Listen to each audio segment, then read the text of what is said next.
Welcome everybody to High and Low, a podcast about talking picture shows. We do films that are corny, and some that are horny, and some that win Academy Awards. Doing all kind of movies from all kind of genres, serving hot takes like plates of lasagna. Before we get going, a warning to you. You might hear some talk that's a little blue. We sometimes cuss and we sometimes curse. We like to do it off the cuff and don't rehearse. Now if this sounds like your kind of show, Tune in, Drop out. This is High and Low. Welcome back to High and Low, Bienvenido de nuevo a Alto y Bajo. the show where we compare two movies, one being as high as a Uruguayan rugby team in the Andes, and the other lower than a snake's belly in a wagon wheel rut. Since it's Oscar season, we're talking cold cannibals. First up is Netflix's Spanish-language laugh riot, Society of the Snow, or Sociedad de la Nieve, followed by Antonia Bird's 1999 cult classic Chew Fest, Ravenous. How's it going, guys? Good. Good, happy to be here. Welcome to the studio, Charity Slobod, my sister, Howdy. guesting on the show today. Don't worry, guys, she won't be here every day. Very little to say. We have a guest, everybody on their best behavior, Mitchell. We took down our No Girls Allowed sign that we put up during the Stand By Me podcast. That was exactly it. I heard that last week. They're like, no more girls. And next week. Now we're wearing pants. It just shows we can change. We're adaptable. Well, that's okay. You know, if you're dealing with some frosty climates, if you're in some high altitudes, you might want to wear a good pair of slacks. Mm-hmm. We're talking about snow cannibals, cannibal movies. Well, movies where cannibalism plays a major plot point that happen to be in the snow. It's a good one. Yeah. Makes Good sense, introduction. right? Yeah, and this is supposed to be also just kind of an Oscar tie-in. I mean, Society of the Snow was nominated for Best International Feature Film or Foreign Language Film, or what's the category these days? I think it's, like international feature, but they're nominated for an Oscar. They should really just get rid of that. Best International Feature Film. Yeah. Well, Okay. the Academy, it is like the American Academy. Every other country has their own little whatever, but yeah, I suppose. why I could do without it. They're just good movies. There should be more of them nominated rather Yeah. than just the one Yeah. category. No, Black Panther Wakanda Forever needs to be nominated for Best Picture.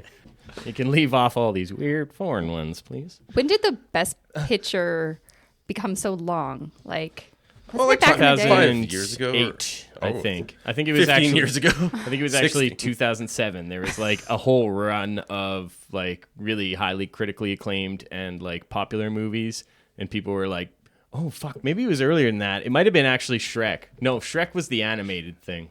Shrek I broke the always knew it mold. was Shrek. Everything bad goes back to Shrek.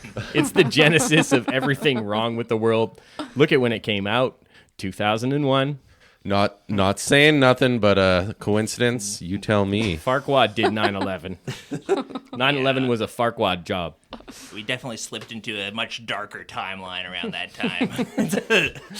And I never thought to put the blame on Shrek, but you make a compelling argument. You should go back to the Mandela effect. I bet you there's something in Shrek right there. Yeah. Break of the timeline. Some people spell Shrek with a C, Most and some Well, people remember it with a K. If Chris Farley had been Shrek, then we'd all be in the good timeline. That's true. That Yeah. was supposed to happen. But either way, if they did sandwich together international movies and, I don't know, domestic ones together, I mean, the list is long enough. It happens sometimes, but pretty rarely. Well, Parasite's the one major recent example. Yeah, one I watched during Japanuary, Woman in the Dunes. I think it was nominated for Best Picture at the Academy Awards, and it was a Japanese film, and it was real good, real good. It's kind of a man gets trapped in the sand, and it's sort of a backwoods horror movie, but like from 1964, so before Deliverance and before all those movies. What do you mean he gets trapped in the sand? He's an entomologist who's chasing bugs out in the desert, and he goes to this place that's like only sand dunes, and these sand farmers trap him in a sand hole, and the whole movie is him struggling with existential crisis of being trapped in the sand hole and going through like the 5 stages of grief of like I guess my life is just in this sand hole now. yeah. At first he's angry. He's like, I'm not gonna stay in this sand hole, and then he's at the end. He's like, I guess I'm in a sand hole. Acceptance. Yeah. How big is this hole? Like, could he climb out? he tries, and it's beautiful black and white sand dunes, and the sand's just falling on him. He's trapped in the sand hole with a woman, and her previous husband died from a sand waterfall. Were they there together, or was she already in the hole? She was in the hole, and then they trapped him in there, and they're like, "You're gonna be her new husband." Did you say something about maggots? Maggots? No, there's no maggots. Oh, I thought at the very beginning. But He said mega. He's always saying mega. mega. Yeah. You misheard. Mega. We have to walk Gotcha. through. This, Gotcha on your mega. The studio's just knee deep in red hats. It's really hard to get around in here. So, Oscars are coming up. Did you watch any of the Oscar movies? Yeah, I've seen a few. I saw Barbie and Oppenheimer, not at the same time, but I saw them in the theaters. Killers of the Flower Moon 2, and Maestro, and I think those are the ones that I've seen. Isn't that funny how they like put? Wouldn't it be funny if like Barbenheimer was like Oh a my thing? God. It'd be like, are we watching wow. one or the other? Maybe both. And now Would they're that just not? be so funny I and got 6 ironic? hours. and they're both Funny Best and Picture ironic? nominees now. Wow. Isn't it ironic? Don't you think? Oh, it's like I got a 10,000 spoons, but all I needed was a Barbenheimer. I like both of those fine enough. I'm happy that people were stoked to go see movies. That's nice to see. Maestro is probably the one that surprised me the most. It was surprisingly like decent. it? Yeah. Yeah? I did. I thought it was fine, but I'm pulling for Oppenheimer myself. It's my favorite out of this list. Yeah, Oppenheimer's the only Best Picture one I saw. I've only seen 3 movies that were nominated for these Oscars at all. Well, there's some good ones this year. Yeah, You were. I'd say Barbie isn't one of them. That doesn't Well, that's belong on this surprising. list. I but- I do have to say I had a special like movie cinematic time going to see Barbie, and I could have stayed for Oppenheimer. We went to the drive-in theater over in Langley, BC. It's one of the only few drive-ins left, and so they were playing a double header. But I'm too old, and I fell asleep, so we left before Oppenheimer. But Barbie was fun in that sort of setting. that's a nice experience in and Yeah. of itself. Yeah. Getting a good night's sleep. That's kind of rare Yeah. as you get older. That's the dream. You know what's better than seeing Oppenheimer? Sleeping it. But yeah, we had kind of a special I like ish Hoppy, but Oppenheimer screening. We saw the 35 millimeter The 70 film print of it. millimeter IMAX. 70 Yeah. millimeter. Okay, yeah. So we actually saw like the film projection of this. it was kind of crazy being in like the front row though. Yeah. Like we were like Oh, yeah, we were or pretty something. close. Like second. I'm Getting like a looking up nosebleed at up like front. a Yeah. 6-story Robert Downey Jr. head. I'm like trying to like find his Yeah. eyes. It's like a little too big for that. I don't. Seeing up his be- nose. Sometimes close. I actually enjoy that. All I those- might be in the extreme minority, but sometimes I like sitting at the front and just like The scenery looked amazing in that huge screen. Just like Yeah. beautiful vistas. Yeah, they've got like some kind of special screen there too, I think. It's pretty big. But yeah, it was a Pretty packed big, theater. I guess. Like totally jam packed, which I think might be a rarity these days. I don't go to that many movies out in the theater. These Oh yeah, it days, was like a but 10 o'clock showing or something. It was, we were there until 1 a.m. It was so it's pretty rare to have that many people go to see a movie. Yeah, I was pretty drunk. I was like, I don't know, man, 10 o'clock. I'm gonna be pretty out of it by then. It was one of those scenarios though where like pretty close to the end I had to go to the bathroom and we were sort of sitting in like the middle of the front, but there's people in the rows next to us and I'm like holding off, and it's always awkward when you have to get up. Just go, man. Yeah, if you want to enjoy the movie, you just have to bite the bullet and I went to the bathroom and it was wonderful just to get up and stand and walk around. yeah, and- stretch The lights leg. in the bathroom is always so much more different from what you're experiencing in the theater. You feel like I was Yeah. so relieved. I was like, whew, I'm out of that movie. Thank God there's no threat of nuclear war Yeah. over our heads. That would be a terrible reality to live in. Existential dread gone. What do you guys think of? I think you all saw Killers of the Flower Moon. I haven't seen it, Oh, really? but no, I still have Ah. to. I have put it off because of the runtime. Just because, like, if I'm going for a movie, sometimes it's like, I can watch an hour and a half movie. It is something that factors in, and it's foolishly. You had a really full like Japanuary. Yeah, exactly. I had to watch dozens of movies. That Killers of the Flower Moon is also a movie that you want to do in one sitting. I think that just sitting through it, the whole thing, and kind of taking it all in one go just what makes it more powerful. Yeah. But I liked it quite a bit. It's my favorite movie of the year by far. Like, it's not even close. I watched it twice. Went and saw it alone on the theater on my birthday. It was like the perfect thing to do. Just blow off work for the afternoon. I was supposed to go see that with you, and then you're glory. like, I was like, where are you going? I went to and go I'm see like, it. bye. Peace. It's a hard movie to watch, though, because it has Disagree. No, Oppenheimer is hard to watch. I'm surprised audiences have connected to it. I but I find Killers to have like it's an undercurrent of deception that like the reality that the person kind of knows, it's like everybody that she trusts and loves are kind of deceiving her. I'm like, that's it's evil. tough. It's a tough. Yeah, it's an emotionally wrecking movie for sure. The banality of evil. Yes, that's. Whoa! Did you just come up with that phrase? So fucking deep. Yeah. So Holdovers was good. I don't know if you guys saw that. No, it's on my list. Doesn't have I a have it place, on deck. and I loved it, but like it doesn't have a place in the From best picture Reputation, nominations. I think Paul Giamatti he's nominated for Best Actor, I think. And I think just politics-wise, might be, like I said, I haven't seen most of these movies, but I think he's positioned from a Hollywood politics standpoint to maybe earn a Best Actor. He's great in it. Divine Joy Randolph is even better.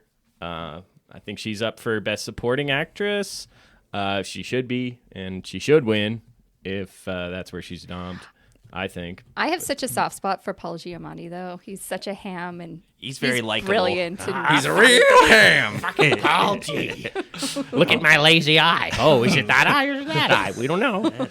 Paul G. Now's your chance. He's our competitor because he has a podcast. He's a rival of ours now. Yeah, fuck that. Same tier, hey? Yeah. What's Paul Giamatti talking You know, he's about? at the top. We're the Macbeths and he's the King Duncan. We're coming for him. Come on our pod. Our wives are just like, kill him, We're kill gonna him. take Rob Reiner out. We're gonna take Paul Giamatti out. I do want to like just one more movie on the best picture list was Past Lives. So I did see that because everybody was ranting and raving on how marvelous it was. And it was soft. It was lulsome, if that's a word. But I don't think...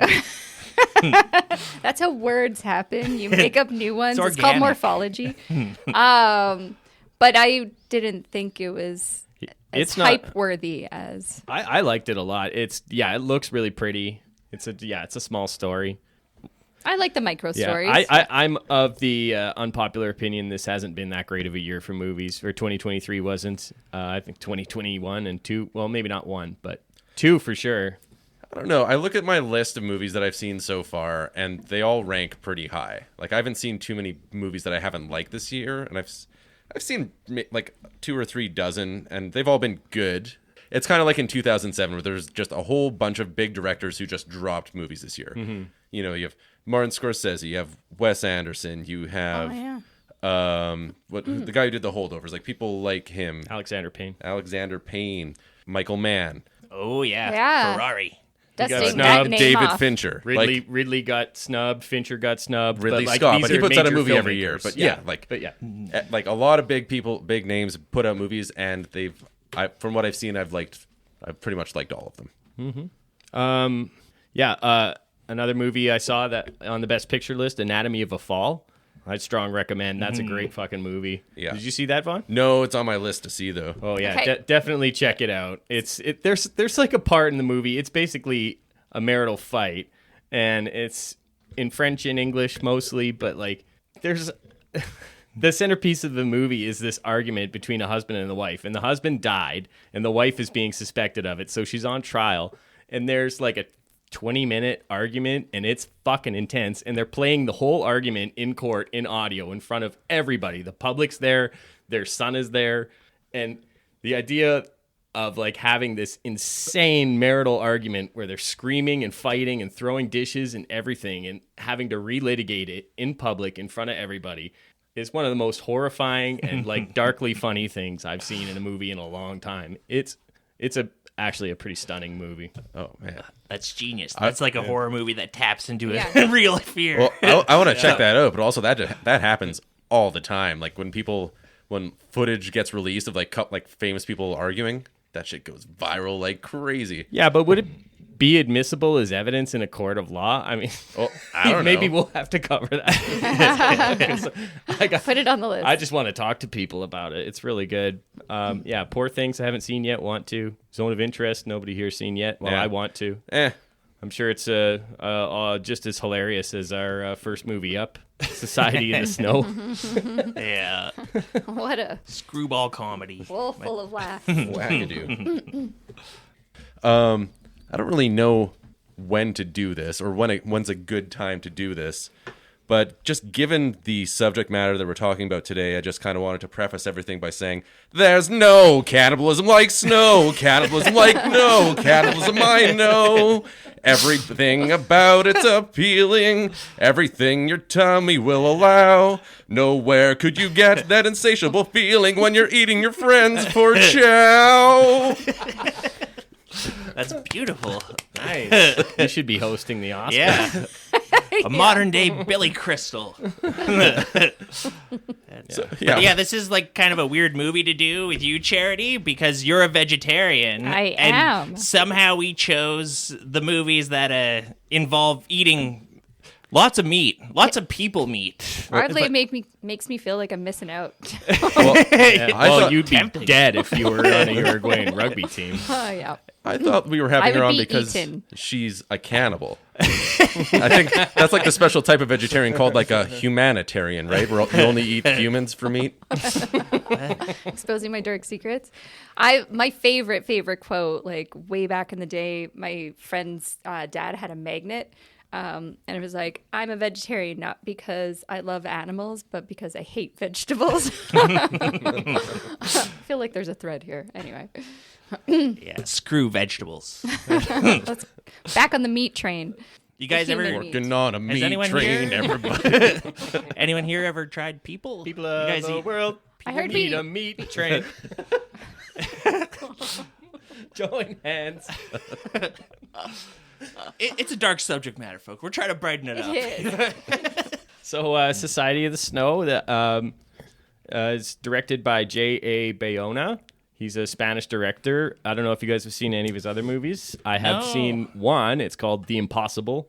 It's a similar movie about a real-life disaster. That was the tsunami that hit Southeast Asia in 2008 Oh or yeah, something. that was a great movie. Ewan Yeah. McGregor, Yeah, Naomi Klein. Watts. Yeah, And what's his name? Tom Holland. Little is in it. Spider-Man. yeah. It's Okay. a devastating movie. I mean, and you could criticize it for being like grief and like horror porn or whatever, but like it similarly has Slightly whitewashed. harrowing footage of Yeah. of a tsunami and how fucking scary that actually Yeah. is. And Yeah, it's one of those things that's always crazy to see tsunami footage because, like, when you think about it, you're like, oh, I could beat some water. Like, I'll just go Yeah. to the top floor, and then you see it just like sweeps everything. It's an unrelenting wall of energy. Yeah, yeah, It keeps going until all the energy is spent up, and it's I'd go in a all boat. the energy in the ocean. you just So- get torn to pieces because Yeah. a car is flying into you Yeah. at 100 Yeah. miles an hour. Every all of light that. pole in the city coming at you like a so barrage of scary. arrows. So this guy likes showing just like, brutal accidents and Yeah, people getting fucking wrecked by nature. But yeah, Well, he's I good guess at it. So it's stick no with what wonder you're- that he you're did good at. Jurassic World: Fallen Kingdom as well. I think he directed that. oh, that's the one I movie didn't I think see I that. saw. Is that the first or the second one? I saw half of the second isn't one. that the most recent one? No, that's Dominion, Oh, okay. where the Jurassic. Fuck. Just put numbers in your fucking movies, Hollywood. What's scarier? Call it Jurassic Park 5. Who cares? Is tsunami scarier or is T-Rex scarier as a natural enemy against man? It's weird, right? Because like Easy. there's fallout from a What a tsunami. strange question. A I T-Rex think is more I'll go immediately with you there. terrifying. It's a it's a philosophical question for We the had ages. like a plane. What if you're in a plane that's going down, but the plane's made of T-Rexes and it's going down into a tsunami? Filled shark- with piranha. A T-Rex NATO? Society of the Snow. It kind of opens with a vague meditation on like what happens when the world deserts you out in the snow, and it's like, what happens? Do we know? We will. What happens when shit really sucks and you're like in the snow? We have to like think about that. Maybe for that a was minute. slightly lost in translation. all there is the mountain. So yeah. By the way, did you guys watch the dub or the Spanish language version. Can I just make a quick comment about watching the dub for the first 15 minutes? It was because I was going to take some notes, and then I also just made myself some food. Nobody's judging you if No, you no, watch the dub. definitely not. I don't need I feel your like I'm getting excuses. No. Mitchell's stroking his mustache, I always and do I'm that. like, oh my, It means nothing. Yeah.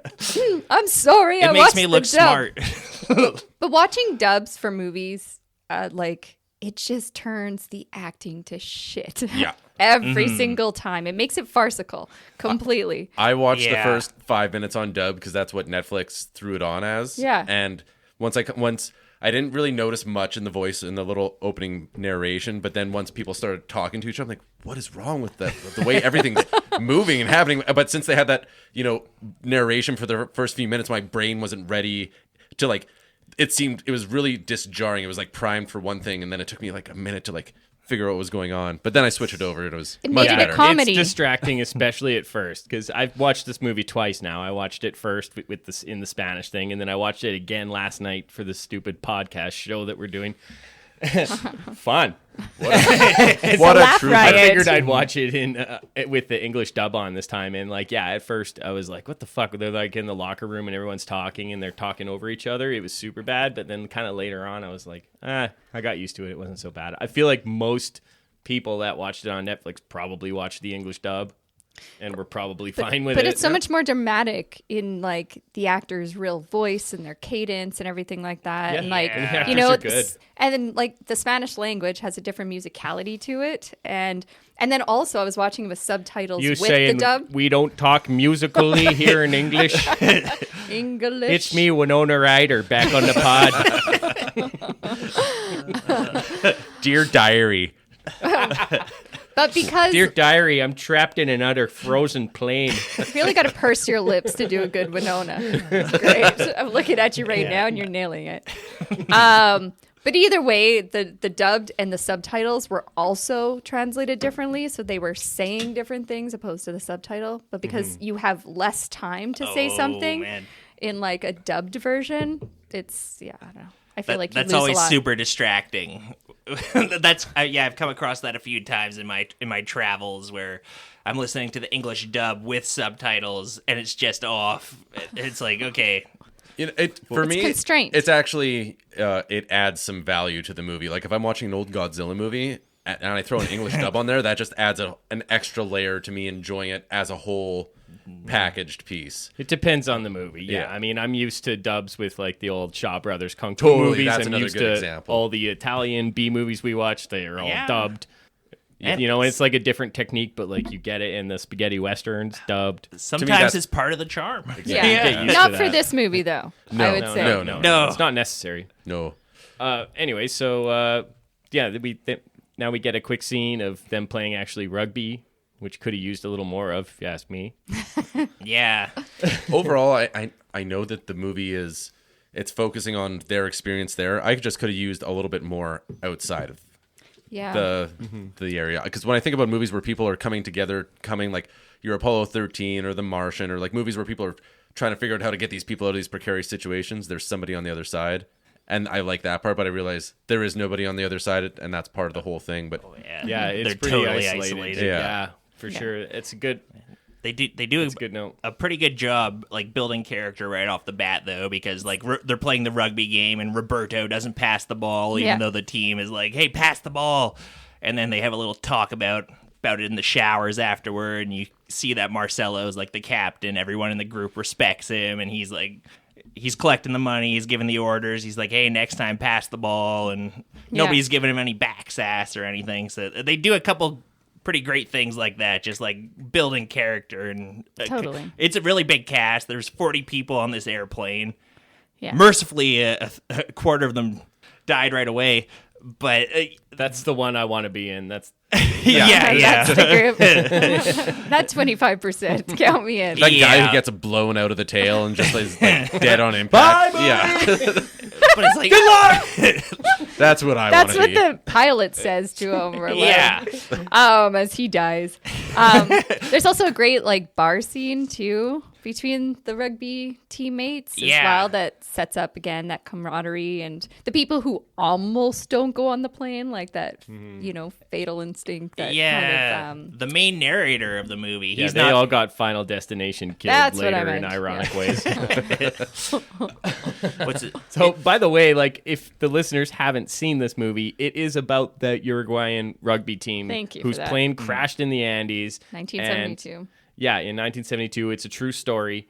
And they were assumed to all be dead and lost, and they were out there for 72 days. And these men, a handful of them, got out, and they survived by partially eating each other. Some of Yeah. them are alive today. They talked to them to make this movie. They talked to They did like family 100 members. hours of interview footage And with they like ma- everybody. And they made a movie of this already, an American production called Alive in 1993, which Yeah. starred Ethan Hawke, among other people. but I that's the one I I haven't haven't seen I've it. seen it. They showed it in school of all things. Like it's What? It's a little dark. What course? I can't remember. I think the teacher was just bored Economics? and put it on. Like To serve man. yeah. Yeah, political science. It's known as the Andes flight disaster or the tragedy of the Andes, and also the miracle of the Andes. Kind of a weird. Both they got all the bases covered with those. It's a miracle names. to those who survived and a tragedy to those who perished. So yeah, it's not much more than 10 minutes through this 2.5 hour long movie before they're on a plane going to Santiago, Chile for this big rugby tournament. Plane crashes They at did- 15 minutes exactly. Yeah. They do a little church sermon before this, which is a little on the nose, the sermon that's being given, but Yes. but also They're talking Good 40 days. foreshadowing. Jesus is 40 days and 40 nights. yeah, and how the devil came and tempted him after 40 days and 40 nights of not eating to eat something. So this is a trope in Eat my ass. Yeah, It's right there. it's Puckered ungodly. up. I bleached it for you. Don't tempt me, devil. Turns the other cheek. boiled ass cheek, Literally. boss. That's where that comes from.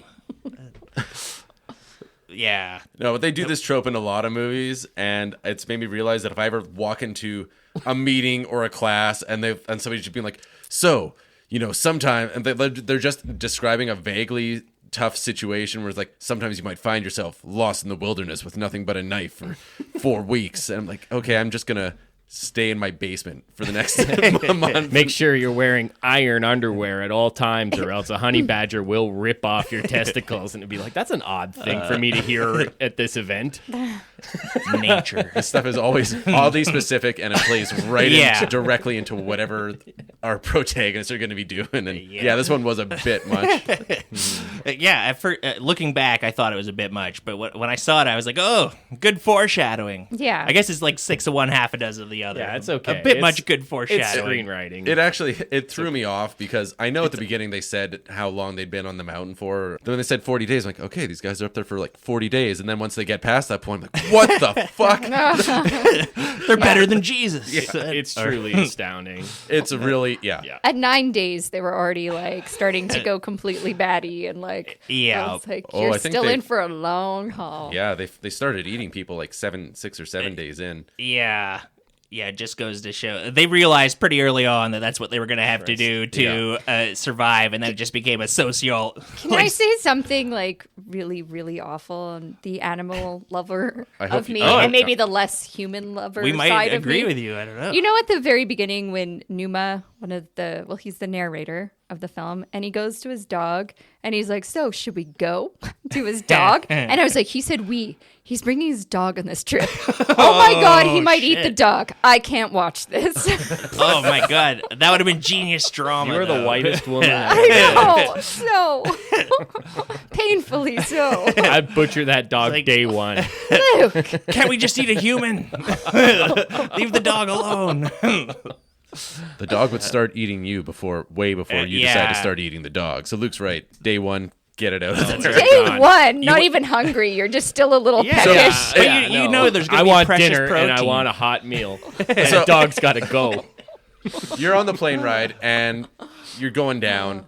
I'm pretty sure that like if I was in that situation, I'd start eating the person I'm sitting next to before we even crash, because I might not have a chance to eat a person. I might not even survive this thing, and I don't want to go out without doing that. And well, who knows what superpowers you'll get from it. That's true. A little foreshadowing for So anyway, finally we're in the plane, and like these guys are like doing some expository dialogue. It's like, is it true that these mountains try to suck up anyone that passes over them? Yes, actually, let me draw you a diagram. You see the warm winds from the plains of Argentina combined with the cold winds creating a suction effect. That's why there's turbulence. Mm-hmm. So they have to fly south, because basically flying east from Uruguay or west from Uruguay into Chile is where they're going. Yeah. But they have to like fly south to a lower mountain pass through the Andes. Because the mountains are massive. Yes, they're very big indeed. You'd think a plane could fly higher than that, but no, I was thinking that too. But it is just kind of a little like 2-prop plane. It's not. It's probably just a cost benefit analysis where they're like, it takes this much gas to get over a peak going at this angle. If we just go an hour further south, we're using less gas, and the pilot's wage doesn't. That's the way to go. So the thing that was stressing me about when the plane was crashing. This is in the 70s. They didn't have any sort of digital tools. Now we have GPS. You know exactly where you are at any given moment. And like, there's a moment where like the pilot's like, he's in a panic, looking at maps, trying to figure out where the fuck he is, because who knows if he like flew off course or whatever. Like, it's just, this whole scene is so fucking scary and stressful. I'm not scared of flying like many people are, but like that turbulence, basically it drops. You see the plane drop a whole bunch of altitude, and then it's like the end of Top Gun where they have to get up that fucking ridge, and like after watching it twice, I still was like, don't crash, please don't. Can I give a bit of like personal anecdotal story here? No. So I was flying. Yes. I was flying from Lima, Peru to Buenos Aires. Buenos Aires, Big Apple. Argentina. And that was the most gnarly. It was a red eye. That was the most gnarly flight I've ever taken, because we completely lost cabin pressure and dropped. Oh shit. And like, we didn't like, it wasn't full oxygen mask or anything like that, but like, when your organs are basically in your throat. And then I was thinking about that, and like, from Uruguay to Chile, I wonder if it's that same sort of pressure and stuff like that. But you're crossing the Andes, right? Yeah, exactly. Yeah, but that's what happened to us, and I'm so glad I'm watching this movie just from my flight from Vancouver to Edmonton. I'm not doing that flight and be like, all right, who's ready to cross the Andes? But I think there was, like, reading through, I think there was pilot error. This was like a big pilot error thing. He did have navigational tools that would have told him, if he knew how to read them, where he was in the Andes, but he misjudged how far he was from Chile, and he the part where they're supposed to hook west past the mountains, he misjudged that. So he was pretty much responsible. Damn. There's like some crazy numbers, like when the plane's dropping, experiencing turbulence, it like drops hundreds of meters in seconds. Like, it's just totally insane. They crashed into the ground at like 350 kilometers per hour. Jesus. And like slid 725 meters at that velocity. It's after just losing part of the plane. It's just like the front half of the fuselage in the movie anyway. Yeah, it's totally terrifying watching it, because you're like, everybody's joking around at first because of the turbulence and everything. Like, everybody knows the statistics. Like, flying an airplane, it's the safest way to travel. And then the guy's looking out the window and he just sees the mountains like right next to them, and he's like, maybe this isn't something to joke about. All of a sudden, really nice rosemary or shot. rosaries are coming out. Just flies past for a second, and it's like really good visual imagery, dialogue, where you just see how fast they're going and how gigantic the things that they're flying through are, and how close they are. Like, it's the sound editing on that pop when everyone's assholes pucker up all at once. I thought that was just happening in my basement when I was watching this. Maybe it was just my part too. The sound editing overall like is this really 3D good in this movie. sound. Holy shit! What's like that? shitting my pants. I didn't realize I could You stream can even 4D hear through them Netflix. shit their pants. down. I got to upgrade. That's on their premium package. Yeah, talk about a little bit of what was happening inside the cabin during that like plane crash. I honestly don't think I've ever seen a better plane crash scene. Yeah. ever. I can't think of one, but This was good. One that really jumps out to me. It's been a while since I've seen it, but one that has stuck out in my mind as a really cool, like really intense plane crash was actually from Lost in the pilot don't episode. remember. They're like, that's a thing too, where they get stranded on a desert island, but they have a plane crash, and they have a thing too where like they lose tons of altitude, and like people are like walking around. It's like a jumbo airliner, so there's like dozens of people like flying up and hitting the ceiling, and it's just really there's one guy that does never that in watched this that movie. show. Yeah. Yeah. Early on. Yeah. I watched the first couple seasons, but like that's something that actually stuck out to me, and I think it was pretty intense. And that's Final the only Destination thing. 1 is a really good plane crash. Oh, yeah. Actually. You got It's fucking intense because you see everybody just one at a time, like That's dying yeah. in different ways. And that's kind of the point too. So they got away with doing it that way. Yeah. But this one, when the seats all like, Crunched jarred forward. loose.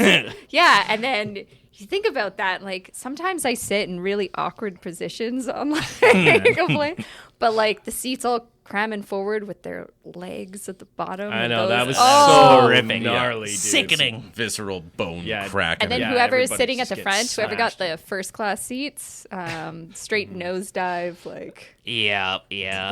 I mean, the way they make planes nowadays, like that's pretty much how I feel riding them anyway. They're like, oh, you want the extra leg room? And like, I'm Your snapping legs are my already- bones just to fit into the seats anyway. Let's be honest. If we're crashing, you'd probably rather die than be trapped in the Andes. So. well, so they crash. They crash, and everybody's pretty bummed out about it. Like, oh man, what a Bummed bummer. out, but hopeful. Yeah. Still at this point. They're actually There's a pretty lot of optimistic optimism. overall. A lot of the throughout, guys and who that's aren't nice. hurt are like right away, like, okay, we Oh, need yeah. to find a radio. Yeah. Can we get a radio Yeah. working? Like, they're like, okay, we're gonna set the wounded over here. We're gonna make a shelter. They're like so together. Like, They're a really good team. Yeah. So- and that's the whole movie's been building that up. How good a team they Yeah. are, but except Roberto not getting the pass. But like, Roberto's, trained to be a medical student. He's setting people's broken bones and stuff and he- treating the wounded. So here's a question for you, and I was thinking about this. Like, if you were your plane crashed, who would you best want with you? Like a med student? There always seems to be like Yeah. a med student, There's an a- engineer. they've got the whole team here. Yeah, they've but got then like the- a guy who's good with radios. They've got Gustavo, the med guy, Yeah. and his wife. But they Yeah, had the optimist. You always got to have like the optimist, who I'm pretty sure All of those ends up guys you saving can the keep. day. I just want the guys who can butcher the flesh. Yeah. Yeah, the cousins, the two cousins. Hey, That's the guys. You take care of that, please. Yeah, yeah, You yeah. want a Serve me up butcher. meat. Do it behind the plane. Yeah. We don't want to watch it. We don't don't- want to know who we're eating. You don't want a or what are they called? Cartologist? I want the sous chef. Yeah, no. I guess the doctor would be the person I would want the most. He's essential. Yeah. They do triage right away. Like, there's some people who are beyond saving, so they kind of the med student guys kind of put them to the side, and then it's like, okay, well, this guy's got a broken hand. We could probably save him. That like insane choice that medical professionals have to make sometimes. I heard a sweet thing about Liliana. I think the only she spoiler alert, she doesn't quite make it, but for a while she was the only surviving She wasn't female. a team player. I know. No. But she was apparently like, she was their mother. She like, I don't know. She just kept the morale. She breastfed all the men. She fed them Mommy. from the milk Yeah. of her teat. Anyway, something to be said about like that cheerleader type, I guess, on the plane. Med student cheerleader who. Part of my job is I'll go over and put together and make sure that we have sufficient survival protocol documents written up and stuff like that. And so I've read this section on how to survive extreme situations like this, where you're like stranded in the wilderness with no hope coming or whatever. And the first thing they say is like, aside from like treating like obvious like major blood loss and stuff like that, is morale. Like in these situations, you need to keep your morale up and people's around you, and that just it has this like weird extra motivator, right? Where it's like it encourages you to look for solutions and whatever, rather than just wallow in your own despair and accept that you're going to die. Like, that's the extra like Shackleton. juice that pushes you through this type of situation. Juice. Yeah. You need the juice. I can see that, like, we're all like stranded out in the wilderness, and Vonn's like, guys, Let's just give up. quietly just pulls out a Groucho Marx mask and just puts it on, and we're like, okay, we're good. A little fake cigar, like, We're gonna make it, guys. Morale. I got faith now. it's either that or like I'm immediately resorting to cannibalism. Yeah. But in like Yeah. a joking kind of way. Put the Groucho mask on Yeah. first, and then Then Take a eat. big bite. Then take Armed your and fill. dangerous, lifting up like this corpse's arm, like, ow, right? It's a very crazy story. Yeah. even in the church scene earlier, it established how good of like a team they are, because they had to like pass a note to the front of the church, and like the team is scattered throughout all the pews throughout the church, and they're just kind of running up to one another and passing the note. It's like, wow, these guys are a great team. They really are. They could really survive in an mo- extreme survival situation. And most of them, I think, largely from the team were the ones who ended up surviving. Yeah. Is that true? Yeah, except for that one older gentleman, I don't think was on the team. He was Liliana's husband. He survived. He survived, yeah. Yeah, not He's sure. not old man, but like, No, he's no. like 40 or Compared to the rest, everyone in this Yeah, movie is they're like like 24 to teenagers. 25 years of age Yeah. or Yeah. something. It was really heartbreaking when they would like list the names during Yeah. certain That was- periods. that was a and the taste- ages. really nice. when tasteful anybody way to would do it. die, Yeah. they would put him up on screen in titles. Yeah. Overall, the movie was like, the movie was very respectful to the whole It situation. did a great job of handling that sensitive material. Yeah, I thought. And I think maybe J.A. Bayona heard the criticism of like centering white people on that story about the Yeah. tsunami in Thailand, and was like, well, what if I do this disaster, but like I cast Uruguayan and Argentinian actors Smart. to actually do it? Yeah. Don't get Kathy Bates. Nobody can call me out for that, right? Yeah. Yeah, so they've crashed. The first night then, after they're trying to get their shit together, is unimaginably horrifying and harrowing. so Yeah. they say that the temperature drops like 80 degrees, and the night 80? comes upon them like an ambush. It's Fahrenheit? Yeah, 80 Fahrenheit, but still, that's a massive swing, and they all have. See, in my subtitled version, it said it drops 30 degrees overnight. So 30 that must have been degrees. Celsius. That was the difference between the Oh, maybe I just the read dub it and wrong. the sub. Had you switched to the subtitles? I'd at that switch it point? this way. I'm a Okay. Kelvin guy. Can you guys speak English, please? Actually, Kelvin is just it follows the same great same magnitude as Celsius. He just pushed up his imaginary glasses. I'm gonna But- write high and low a letter. Those guys are so stupid.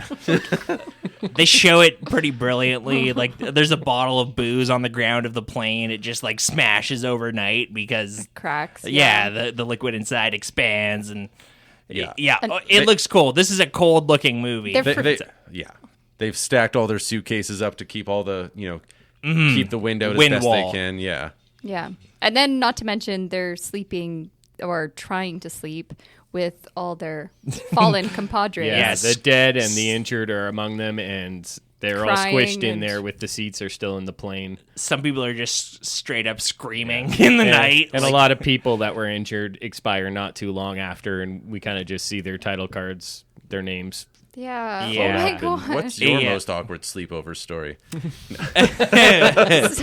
well, So I'd be that kid. I mean, there was like kids screaming for their mother and stuff. Like, It's really gut wrenching. mommy, mommy, like crying out for their mothers, and it's like it was like a sleepover because there's always that one little wiener kid who like calls his mom and wants to go yeah. home. yeah, well, fair enough in this sense. And every single time I'm watching this, I just still I'm like always questioning my own sanity whenever I purposely go out into the wilderness and go camping. Like Luke and I were doing the Skyline Trail, and we woke up to full on snow. We were treated Yeah. like little, Well, I know, and that's You don't But like I'm full on like, snow. But I'm like, why am I doing this? Like, why? And then people are stranded in the most horrifying situation, not on purpose. I actively pursue this. They were so much better at it than we were, and like they had no preparation, and they were way less babies about it. Yeah. Like We were like, let's go to the Yeah. hot springs. We had like we're like sitting there like there's a 1/4 inch of snow on our tents and stuff. I have like dry clothes on, and I'm sipping a hot cup of tea and like eating warm oatmeal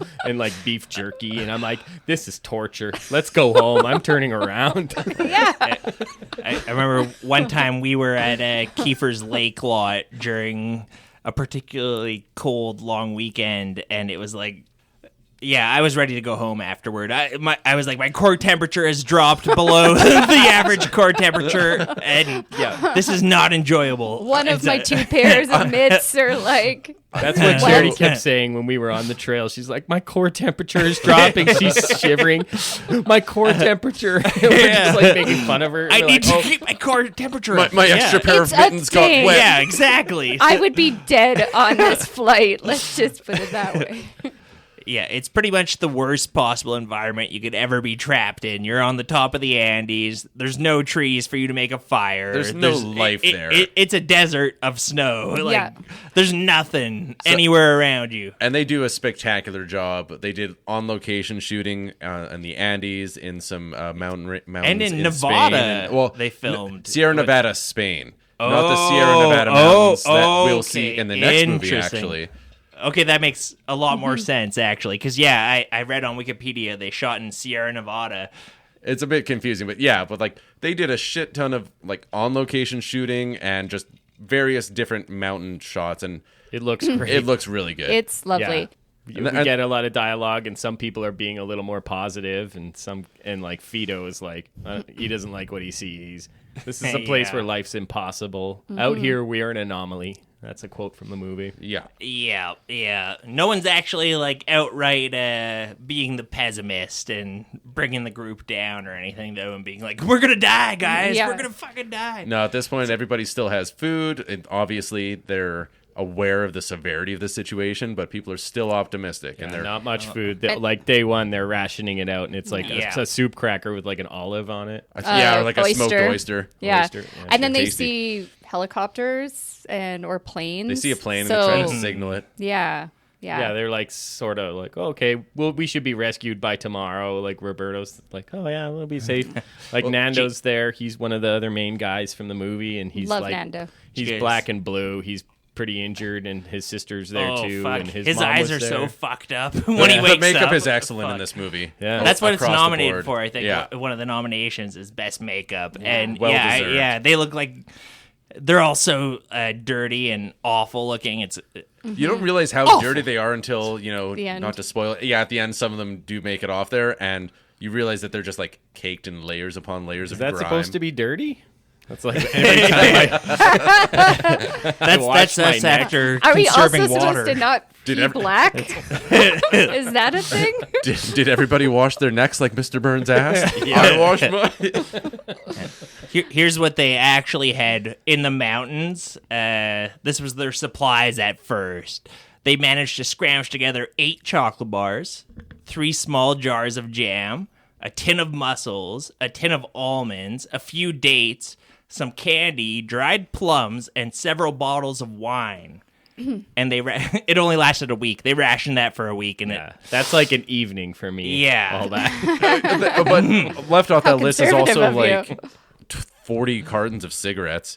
Yeah, they Yeah, were an smoking evening for me. throughout. That was- they were not without cigarettes actually, at any point. one of them eats a cigarette at one point. Once Yeah. they run out of food before they Yeah. start doing cannibalism, he's like, tobacco? Maybe that has tobacco calories. and Tobacco's shoelaces illegal. and Yeah. things like that. Leather. Not great. Yeah. Yeah. Yeah, they were eating the cotton in the seats. So, do you remember, not to kind of skip ahead, but do you remember one of many disheartening moments of the film when they're able to like get the radio going?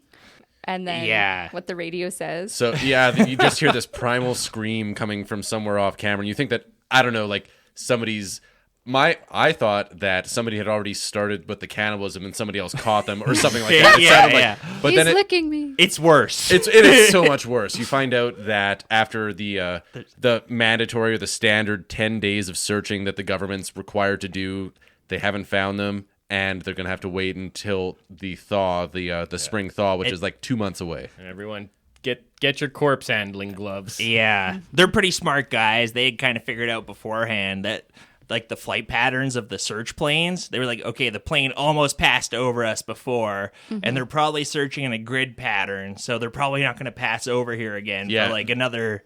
Like, yeah, there's so many little genius things. This is like a one set movie where they're just in one place, but they find a way to wrench out the drama, which all happen in real life. So I guess that was 10 days in before the Yeah. I think around day 6, day 7, they're already consenting to be eaten if they die. yeah. They're doing, if I die, eat me, and if I die, eat me. Yeah, because that was I don't know if a you bit guys main You could sticking have point. my axe. There was 4 guys who were like really leading the charge, and everybody else is like, I don't know if I want to eat anybody. It's like, well, if it's a peer pressure thing, we'll see who all wants to do it. And They're all a super When in religious Rome. bunch. Yeah.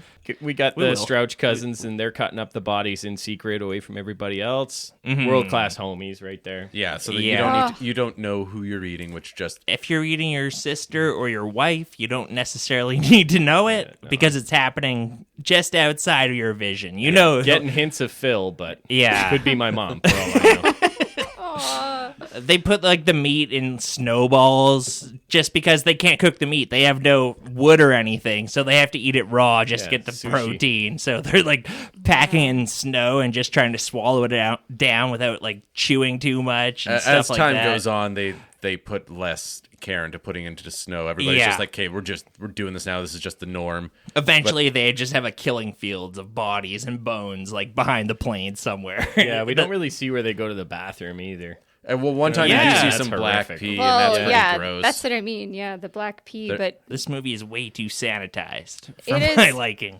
but there are a lot of photos. There are a lot of like the photos that they were taking were based off the real photos. Yeah. I was wondering that. Well, Yeah. over the credits, they showed all the real photos. Okay. But they did good casting then. Yeah, yeah, they did. there's brilliant casting. There's a quote about the photos later on in the movie, and it's like, who are these pictures we're taking for? Are they for strangers who can look upon them in the future and wonder what we were like, what it was like to be stranded up on the mountain? And Yep. like, just like this movie, Eating a aren't bucket we- of popcorn. And Yeah, aren't we voyeuristic? Is it Yeah. like I'm on Drinking a gin and tonic. yeah, still on my 5th glass of wine. getting some juice on their podcast by talking about it. Yeah. Juice. Oh, You were getting the juice. Juice me Numa. Talk about the guy who plays Numa. he's great. Numa was really very yeah. good. And not to mention Swoon. Gorgeous, yeah. Oh, Like yeah. those Even I was cheekbones like, that even get more pronounced. That guy's Yeah. gotta be. He's gonna be Like- in some Hollywood movies, I'm sure. When Oh, I you when you look cringed up when I Fucking hits. just like Society of the Snow cast, like half these guys look like horrible bums in this because they're all covered in dirt and like long hair and stuff. But when you look at like the cast, like the pictures that their agents are sending out, it's like, oh my god, everyone in this movie is a supermodel. It's Yeah. Once you insane. scrape off the 10 pounds of grime on their Yeah, face yeah. and give them a haircut, they're actually pretty good-looking lads.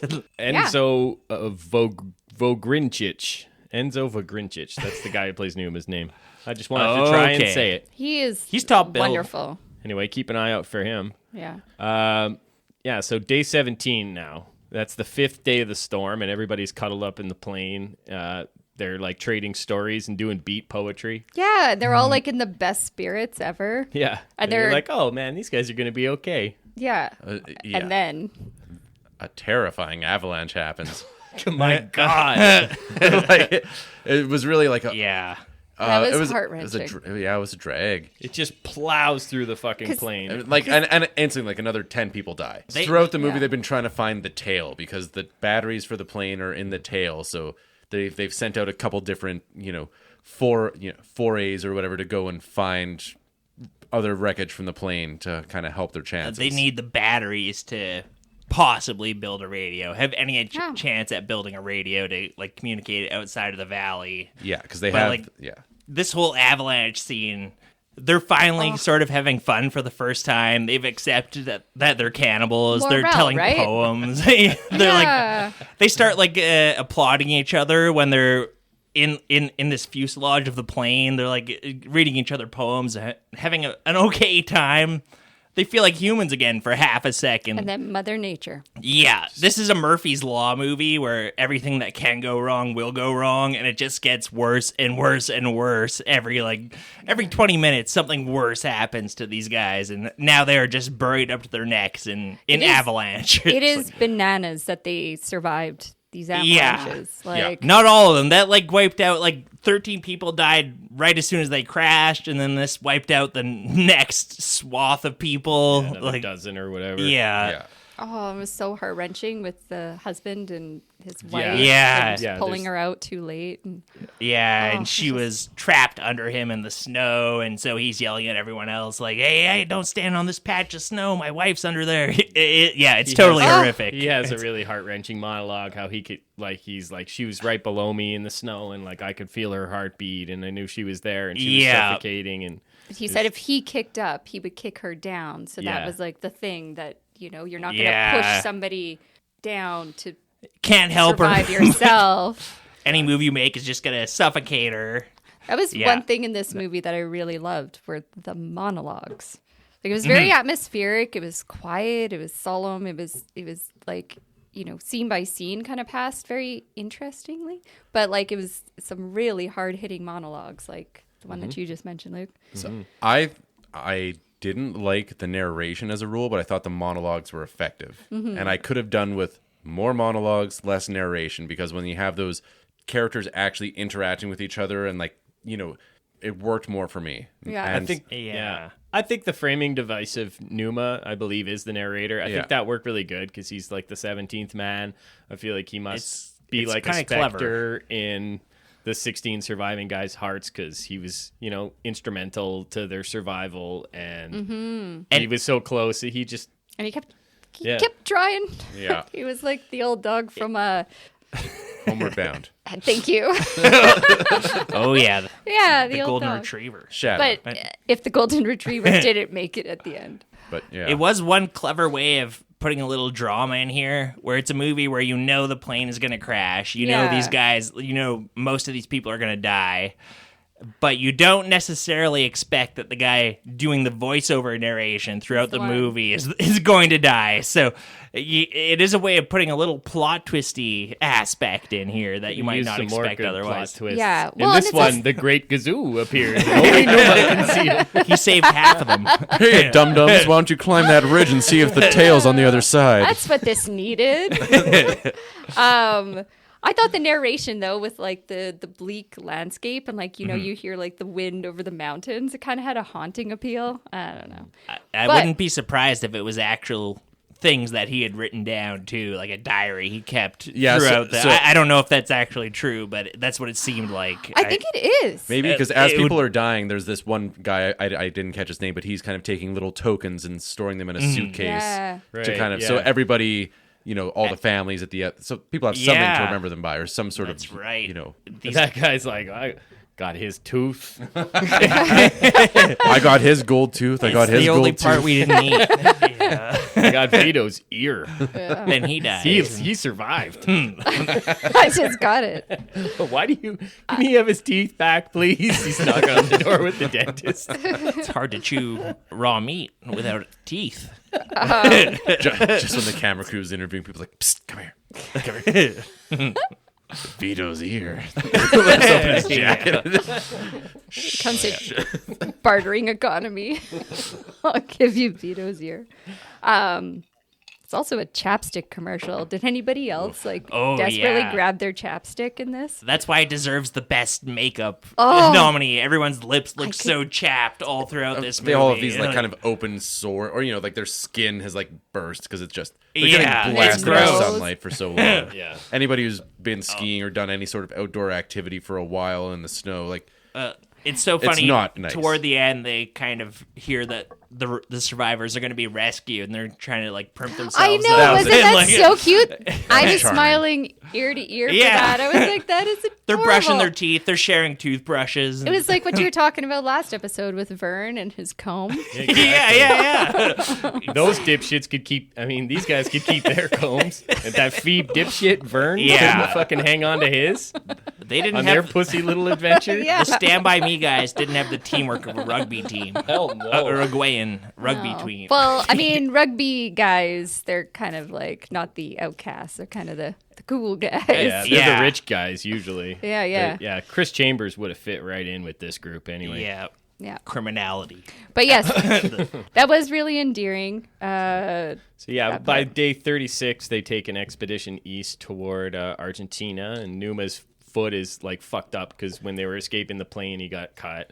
Yeah, he he was trying can't to kick carry the on. window out, and He he got gets a pretty bad infected. cut. We get to see him like fall down this slope like Chris Farley for a good long while, just going rolling. Falling In both down. movies, there were a good like fall that kind of still. That's a made me- connector Yeah. right there. Sure. We get a Chris Farley fall. in That's the both main theme movies in this. we're covering tonight. this- There Well- and back again, and Numa's tail. so yeah, That's what it should have been called. yeah, he doesn't make it very far, and they're like, "Well, we can't carry him. You got to go His back." friends are a little cheesed, I thought, here, because they're like, oh, asshole, we were going on a multi-day trek, and you've should've got s- this infected foot. So Numa, he like- doesn't want to let the team down, but he knew his foot was fucked up. He was having a hard time putting his boot on. He should have just told them, but he didn't, and whatever. Yeah. And He they're made like, it back. I guess we got to bring this guy back to the camp. And Well, then he he's goes like, on "Ah, his own. Surprised they I'll couldn't go on my clean that own." wound better, like with some cigarettes or like you'd think Yeah. there'd be All first that aid. wine that they're drinking. Yeah, The fact that it's so cold, I think, saves some of them for a little while, where it's like maybe they're just so frozen the infection isn't, I was isn't also spreading. very surprised that they never once made a fire. Like they could have. with what? There was Their no. suitcases They had lighters and and suitcases like and clothes. yeah, and they stuff. were suitcases Stuff in the and their suitcases. rum.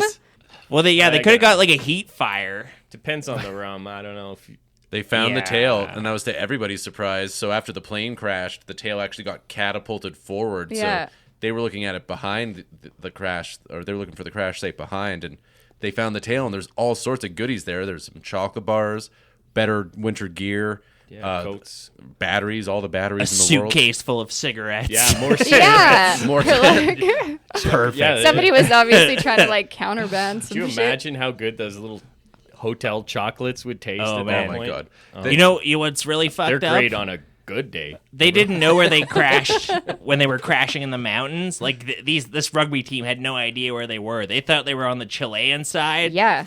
And that's what like the pilot thought too. That's why he crashed. So they had no idea where they were, but they were actually 21 kilometers away from a summer hotel resort. Yeah. That was closed for the winter. So if they had known that, it's They like walked the longest way out. It's a good thing they didn't go there. Otherwise, Jack Nicholson would have just yeah, it's the slaughtered them all Overlook Hotel. mercilessly. yeah. The skiing around here must be fantastic. Well, Oh, actually, we're closed over the winter. back to the fuselage. another day, another dollar, eh, Numa?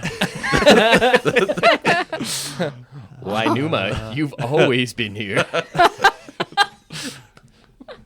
Once they find the tail, then they're kind of optimistic. Now it's the first sign of hope, reason to hope that they've had since they found out that they stopped searching for them. So they go back. They also found this like waterproof material, so they can kind of make a makeshift sleeping bag. And they're like, we're gonna try and call the radio, and if that doesn't work, we're gonna hike down into Argentina, and we're gonna hike or Chile. Or Yeah, where do they're they think going. they're hiking? They think they're going to Chile. they're gonna They're go from west. Uruguay. They had to pass through Argentina and then the Andes to get to Chile.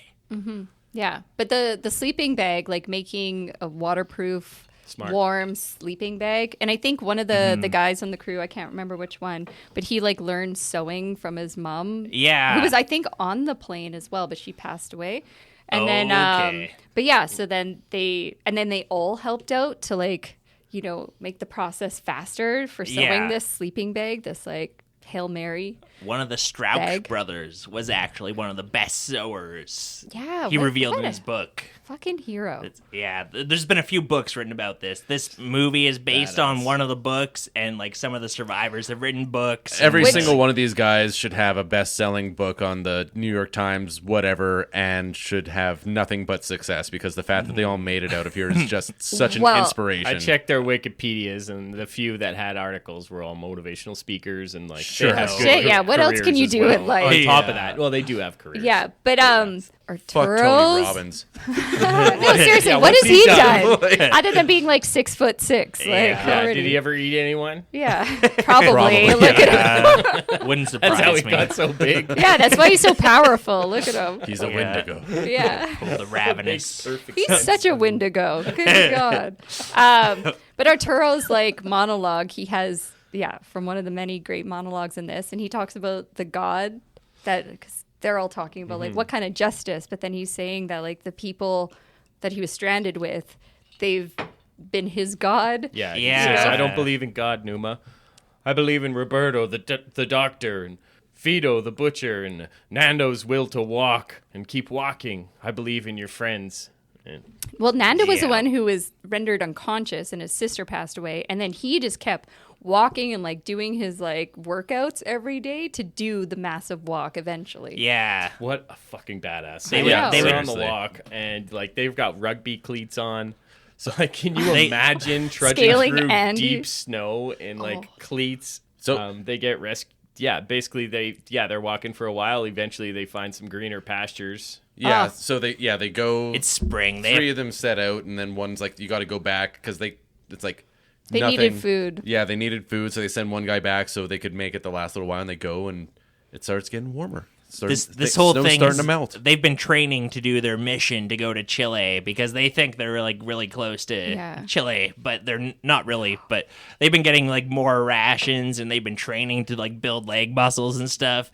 There's this horrific moment where they get to the top of this highest peak they've seen so far, and they've kind of suspected Chile's right on the other side of this peak throughout the entire movie, and then they get to the top of the peak and it's just like more mountains as far as the eye can see. With some greenery. Yeah. a tiny Yeah. little glimpse of hope, like a little bit of brown way off Yeah, in the distance. they are able to build a fire at a certain point I here. would have so given up. Yeah. Like, I wouldn't make it Yeah. to that point, but Well, if I was at that point, I would. Roberto basically says to Nando that like, if you ask me to continue on here, you're basically asking me to die with you, and he's like, well, It's either Yeah. that or go back and wait yeah, and play, and, and it's like, oh, slowly good point. die. yeah. I But- guess. So It's exactly, like, because if they don't make it, then they're you're gonna all die either I way. guess you just got to keep walking west. Yeah. Yeah. Gives you a task to focus on at least. But how marvelous is it for like them to be the first ones to like have a warm meal man. and like That was amazing. Just when they saw another person on the other side they of were that about to eat that stream. lizard Well, and then they oh, looked Did yeah. you read they were going to eat it? I just thought he was just so amazed to see a living thing. I was Yeah. assuming I think he was gonna like, eat it. I want to I fucking thought eat they were that just, thing. thrilled to see a living thing. They- So they- the table's split on that reading. At one point when they're in the valley, a seagull flies through the valley when it's the middle of winter. And I'm sure they were all just salivating when they saw that seagull. They start making like bird noises, and it's like a fun bonding moment. They're making like funnier and funnier bird noises, but it's not working. But like anything you see that's not a human probably looks Well, like the Yeah. most delicious buffet at that I mean, point. even now, like I'm kind of hungry, and I'm like Yeah. looking at Mitch, and he's Yeah, like, yeah. just like a roast turkey in the commercials. but yeah, and then they see like I think a Argentinian cowboy, which I think they're called like gauchos or something like yeah. that. The look, gauchos. one guy sees the lizard and it's like, hey, look at this, and then the other guy's like, no, look at this motherfucker over here. It's another looking person. at the- Man on a horse. Yeah. Someone Eat who that horse. Yeah, and this guy could tell that they And were the like, man. What do they get to for the time before they get rescued? It's over a month. 72 days. 72 days. Yeah, it's like 2 months and change. Yeah. 2.5 So months. they probably haven't seen another human being outside of their group for like 60 days at least or something. I'm not sure how, but So how you're far telling it me is they're between- horny. They have sex with this I'm mountain sure man. these guys had no trouble scoring, The Oh gauch- yeah, both in rugby and in it's women or men. I don't it's know. kind of Maybe they're- ridiculous when they're they get rugby, out. They probably like men, most of them, but Like they're treated like religious icons when they get out. Like people are holding up their babies to them. There's Can like you crowds imagine? of thousands like surrounding them. It's really weird. They're like trying to tip their limo, their cars over pretty Yeah. much. They're just banging their hands on the And their windows. sleeping bag is the Shroud of Turin. That's the ending of the movie. Basically, we see them get up in the chopper. Gustavo takes all of those souvenirs and stuff. Yeah, the first the helicopter pilot doesn't want them to, and he's like, no, and I don't know Just why sits he was back like down. He's like, I'm not going without the suitcase. I don't know why he was putting up such a fuss about it. Like, I know that there's weight limitations and stuff like that, but it's like 20 pounds. Little extra drama. That's Yeah. peppered throughout here Like, and there. We all have lost Yeah. 60 pounds. Like, let us on with this Watching extra this suitcase. Yeah. Yeah, And they show that really well in some scenes where like they're showing guys tightening their belts, and it's like, here goes another 2 loops and we stuff see like them that. showering off, and they're all skinny and emaciated. Their teeth, like even the makeup Oh. for their teeth and how Yeah. much like decay. And, Yeah, like, on the even think of mountain where they're like sharing the toothbrush, those 2 guys, and it's Yeah. like, oh my god, those tooth. Yeah, Well, and like you would think about the lack of vegetables and fruits, generally. yeah. and They've like all the got scurvy. Oh, we partnered with scurvy. Yeah. They're like pirates. Yeah, so like the ending is kind of bittersweet, like we talked about before. They're like, oh, we don't feel like a miracle. There's like a million endings. This is like Return of the King. That's true. There's Yeah. like too many endings, but like I get that they kind of want to wrap up like each character, but like it goes on for a long time. Yeah. It took them 70 some days to get off the mountain. It took us a good 17 minutes to fucking wrap Yeah. this movie up. I mean, should I'm give them at least- crying most of the time through this. Like the first time I was kind of annoyed and impatient with the movie, but on the second watching, I was like just kind of really accepting my fate and being into watching this movie again. And like I let the emotion of it hit me a little bit more this time, and like I was crying for a while after I watched this the second time. There's some pretty good shit at the end here, because the entire movie kind of their journey opens up with them taking a group photo with like everybody in the entire group, and then like the end of the movie kind of ends with them taking a group photo, and you're like, oh, half these people are dead, but it's also a little joyous because they get to shower and all the dirt's coming off them, and They get to see their family. they get to see their family. Yeah, that's nice. Shower the Yeah, family. family. Yeah, we gotta. It's like what J.A. Bayona does so well, and like he goes right for the jugular and like trying to elicit tears and like Yeah. an emotional response from the audience, and it really is just like going so fucking hard into it. It's almost infuriating. I think I should revisit this movie a little while down the road, because I gotta say, knowing that I was watching it and I was going to compare it to Ravenous on a podcast, it really just kind of tilted my perspective of how I was watching, and I'd like to watch it divorced from that entirely. It really just made you not want to enjoy it, just sitting there with your arms crossed, being fucking mad that you're even Well, having to no. watch it. Like me watching. But you're also just no expression. you're comparing apples to oranges too. Like this That's is the based, theme of the podcast. Yeah, yeah. but like this is a true story, and Yeah, what there's they a did certain- is immensely heroic and It's amazing. like Ernest Shackleton level. But then, but it's also still like a beautiful artistic movie. Yeah. Was it fun? No. It was emotional. I Yeah. didn't expect it to be. I don't know. Talking about it was kind of Yeah? fun. Yeah. Should we take a breather and Let's all go to the lobby. Let's all go to the lobby. Let's all go to the lobby to get ourselves a treat. welcome back. We just talked about 2023's Society of the Snow. Now we're going to go to some maybe lighter fare and discuss 1999's Ravenous. Ravenous. Directed by Antonia Bird. Probably the first woman director we've covered on this show. Shame. Shame us. We should be And- ashamed. And also, notable vegetarian. Yeah.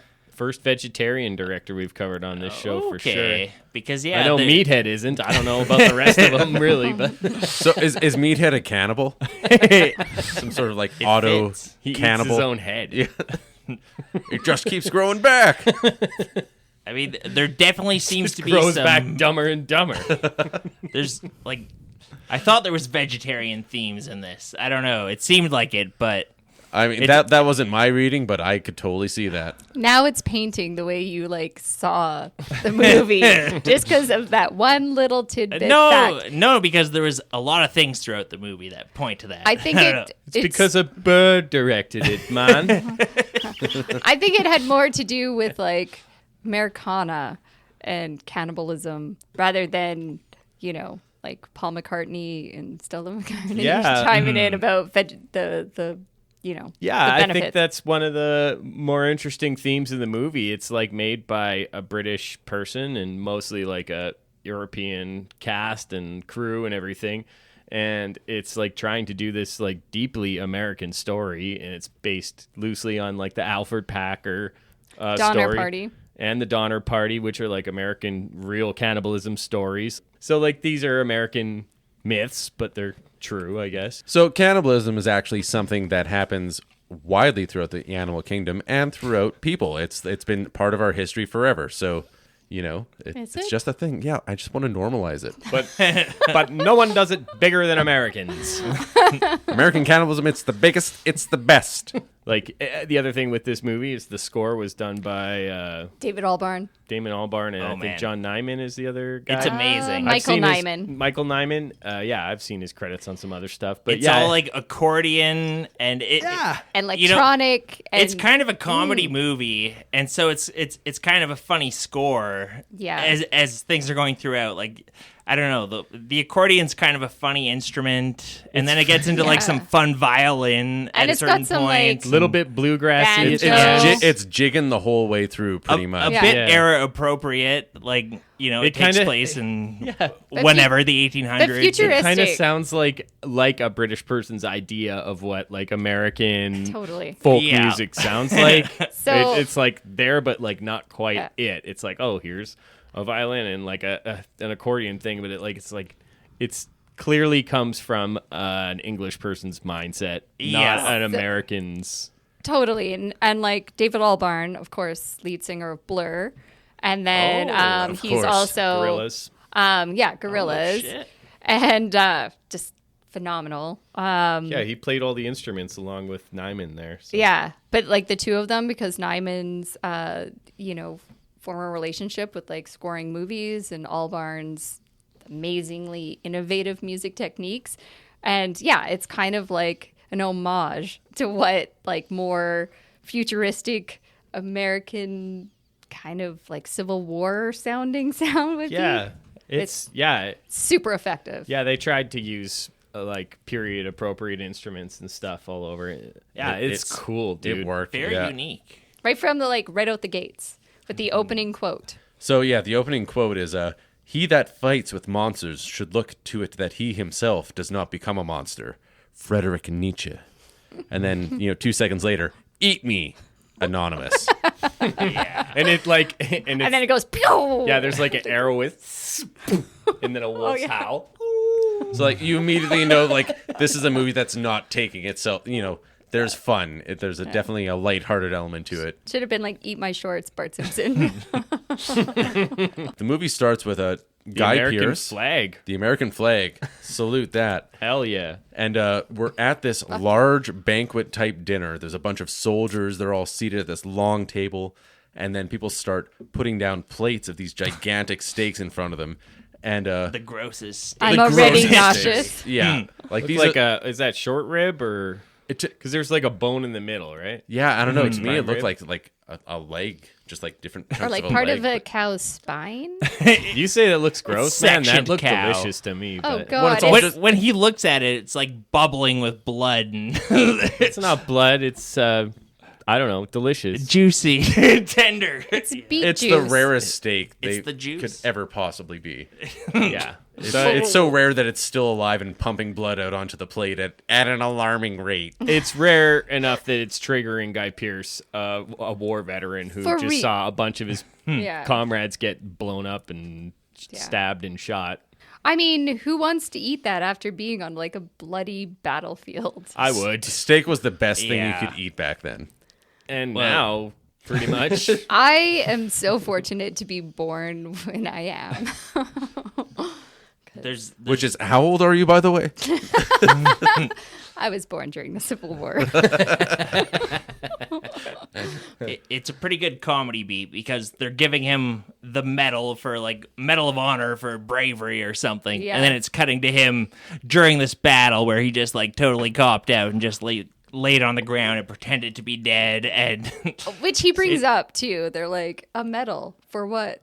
And then he says cowardice or something like that, yeah. rather than courageous. he's Yeah, pretty they- honest about it. Well, yeah, I think he came forward because they were awarding him for bravery, or no? yeah, so- they're trying to like almost. It's he a knew he cover was up a with him coward. all the time. So John Boyd is pretending to be dead, and he gets behind enemy lines and then basically wipes out an entire enemy base or something like that. So they have to do something because it was an incredible act that he did, but everybody knows that he did it by just like pretending to be dead and like being a coward, essentially. Yeah, playing possum and like abandoning all your men to die is considered cowardly, I guess. It's the ultimate Trojan horse, though, right? I'd say what he did was pretty good. Okay, so we had vomiting in the last movie, so chalk one more up for vomiting on our podcast. We have vomiting in this movie in the opening minutes after they're eating the steak. He gets sick and he vomits. The streak Thank continues. you. Yeah. Yeah. He vomits, and his commanding officer or whoever comes up and says, "You're a cowardly piece of shit, and we are going to send you as far away as possible." So they send them to Sierra Nevada or Sierra Mountains, anyways. Go rough fucking rot in Fort Spencer, bitch. Yeah. And so then we A get great there. screenwriting, by the way. Pretty good. So yeah, we get beautiful scenery as they're coming up, and it's kind of snowy place in the mountains. It's true. These mountain parts were filmed in Slovakia, I believe. I was like, this looks kind of like Alberta. I was Nope. hoping it was Alberta. That's Yeah. why I had to search. Yeah, he's having flashbacks of people like screaming at him. He's all like torn up about his time in the war. Be like, Boyd! As everyone's dying. and Yeah, he's they're just, yelling like, his name. hiding and cowering. And I can't help but, like, Guy Pearce is too pretty for this role. Like, he doesn't have the, sorry. Correction. He's too pretty for every role. He's pretty. I don't know. I think He's good for a drama, but I don't feel like in this role, like he plays like a theater actor in like a bunch of like with a bunch of character actors. You have Jeffrey Jones, which let's like cat out of the bag is problematic. cat out of the bag. Problematic. I think he's You actually heard it. right off you the heard it bat. here first, folks. I think he's actually in jail for being a pedophile. Oh, but then But you yeah, have he's a Yeah. great character actor nonetheless. I love him Yeah. in Howard the Duck. I oh, get God. such mixed emotions whenever I watch him. Oh, and like 'Cause he's Ferris so good. Bueller's Day Deadwood. Off, and Yeah, like Deadwood and like lots of other He things. actually had his weird Me Too pedophilia scandal before Deadwood, so he was recording Deadwood while this was happening. Yeah, Yeah. that's Just that's awkward. a It must have shame. been Awkward, extremely cooler talk. awkward. It won't make me not love that show. But- Yeah. but then you have cocksuckers. like David Sucker. Arquette, and then you have Jeremy, what's his name? Yeah, so we meet everybody at the fort. Colonel Hart is Jeffrey Jones's character. He's the boss there. Yeah. We get Neil McDonough. Welcome back to the pod. Welcome back. Yeah, he was in Minority Report. You might remember him from Band of Brothers. You might remember him from. Yeah, yeah. he's that blonde guy. He's like Oh, really man. blonde, Irish-looking guy with really blue eyes. He's really striking and handsome. You It see looks him like in he lots of stuff. frosted his tips for Everything. this movie, but I guess that's just that's his genuinely how he looks. natural- Always Wow. got those What a frosted tips, pretty baby. man. Yeah.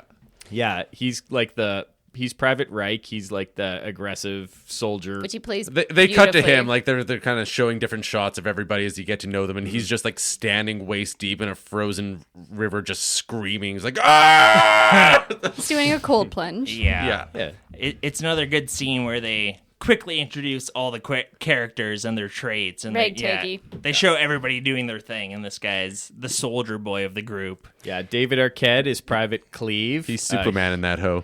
He's the He's the chef. he's which the is, goofy pot smoking guy. yeah. Knox is the doctor and second in command, but he's an alcoholic who he's mostly sleeping through most of the movie. Yeah, he's very, very drunk all the time. And then we have George and Martha, and they're Native Americans, and they're they kind of just live there. They're brother and sister. Yeah. But again, like, great character actors. All of these actors are like And then good there's Guy faces.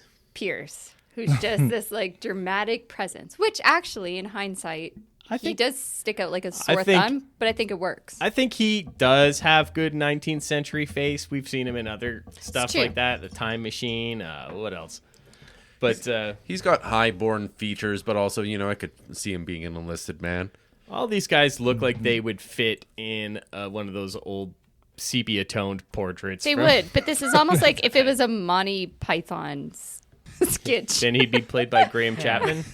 Probably. Well, Exactly.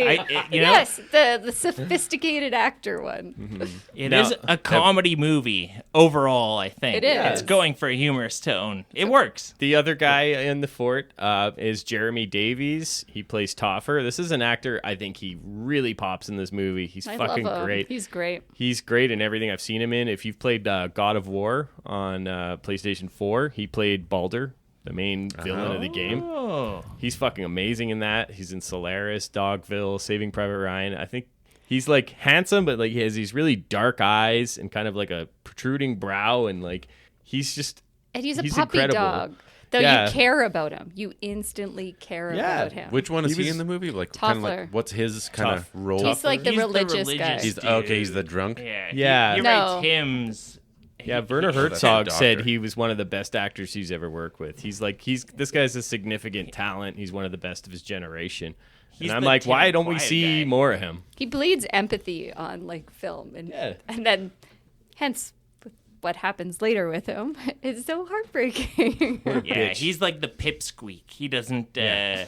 He's very quiet, and then he sometimes yells, and it really sticks out. He's a Phoebe. And burns at the outpost. He also yeah. has one of the best lines of the movie. We have this like gang of people at the fort, and they're all just kind of buddies, and like they're They- like a bunch of outcasts, but they're cool. Yeah, they're just hanging out there. Nothing much happens, especially this time of year. There's not really any travelers. Jeffrey Jones says this place thrives on tedium, so it's just boring place. It's the most boring place in the world. He doesn't have the internet. He doesn't have the internet yet. Yeah. He reads big books. And then he asks Boyd if he has a hobby, and Boyd says swimming. And it's the middle of winter, so it's another comedy beat. That's Ba-dum-bum. funny. Can't go. Yeah, what are your hobbies, Hart? And he's like, oh, well, Hope you like hard water. Are you wearing a wire? what's that guy from To Catch a Predator? Why don't you come over and sit right here? No, I just came out here because I'm the captain of an outpost. Yeah. Why don't you just come over and sit right here? He's got a pack of Smirnoff Ice. Talking about juice. Oh, well, no, I told him I was gonna help him with his homework, and we're coming over to the outpost of Fort Spencer. Really, an outpost in the middle of nowhere. You're just inviting somebody out to an outpost in the middle of nowhere just for homework. Why don't you come sit right here? So everything's all... It's a pretty boring place, and here we get a bit of a glimpse. We realize that in order for Boyd to actually perform his heroic feat and slaughter like the entire outpost or the base or whatever, he drank a little bit of blood. He had like just a tiny little sip of blood, and it gave him just a taste. So it's the first night there, pretty boring, and then who darkens their door but Robert Carlyle? He's just kind of walking around, and he needs help. He's in an awful state. He's just kind of in some sort of state of mania, and everybody's trying to figure out what's going on with this guy. He's trying to switch from characters from being Bigby over in Train Spotting, and he's like, "Oh, I'm on a new film set." Yeah. He's very Bigby in this movie too. He's such a fucking presence on screen. I feel like we don't get him much anymore since the late 90s, and I think he's really Since fabulous. like the Full Monty and like what was his last big movie? Well, he did T2. Like, they did Train Spot. That was a bit ago, but he was really good in it. Yeah, but that doesn't count. He was reprising his most famous role. I guess so. He plays a similar psycho in this. He's Calhoun.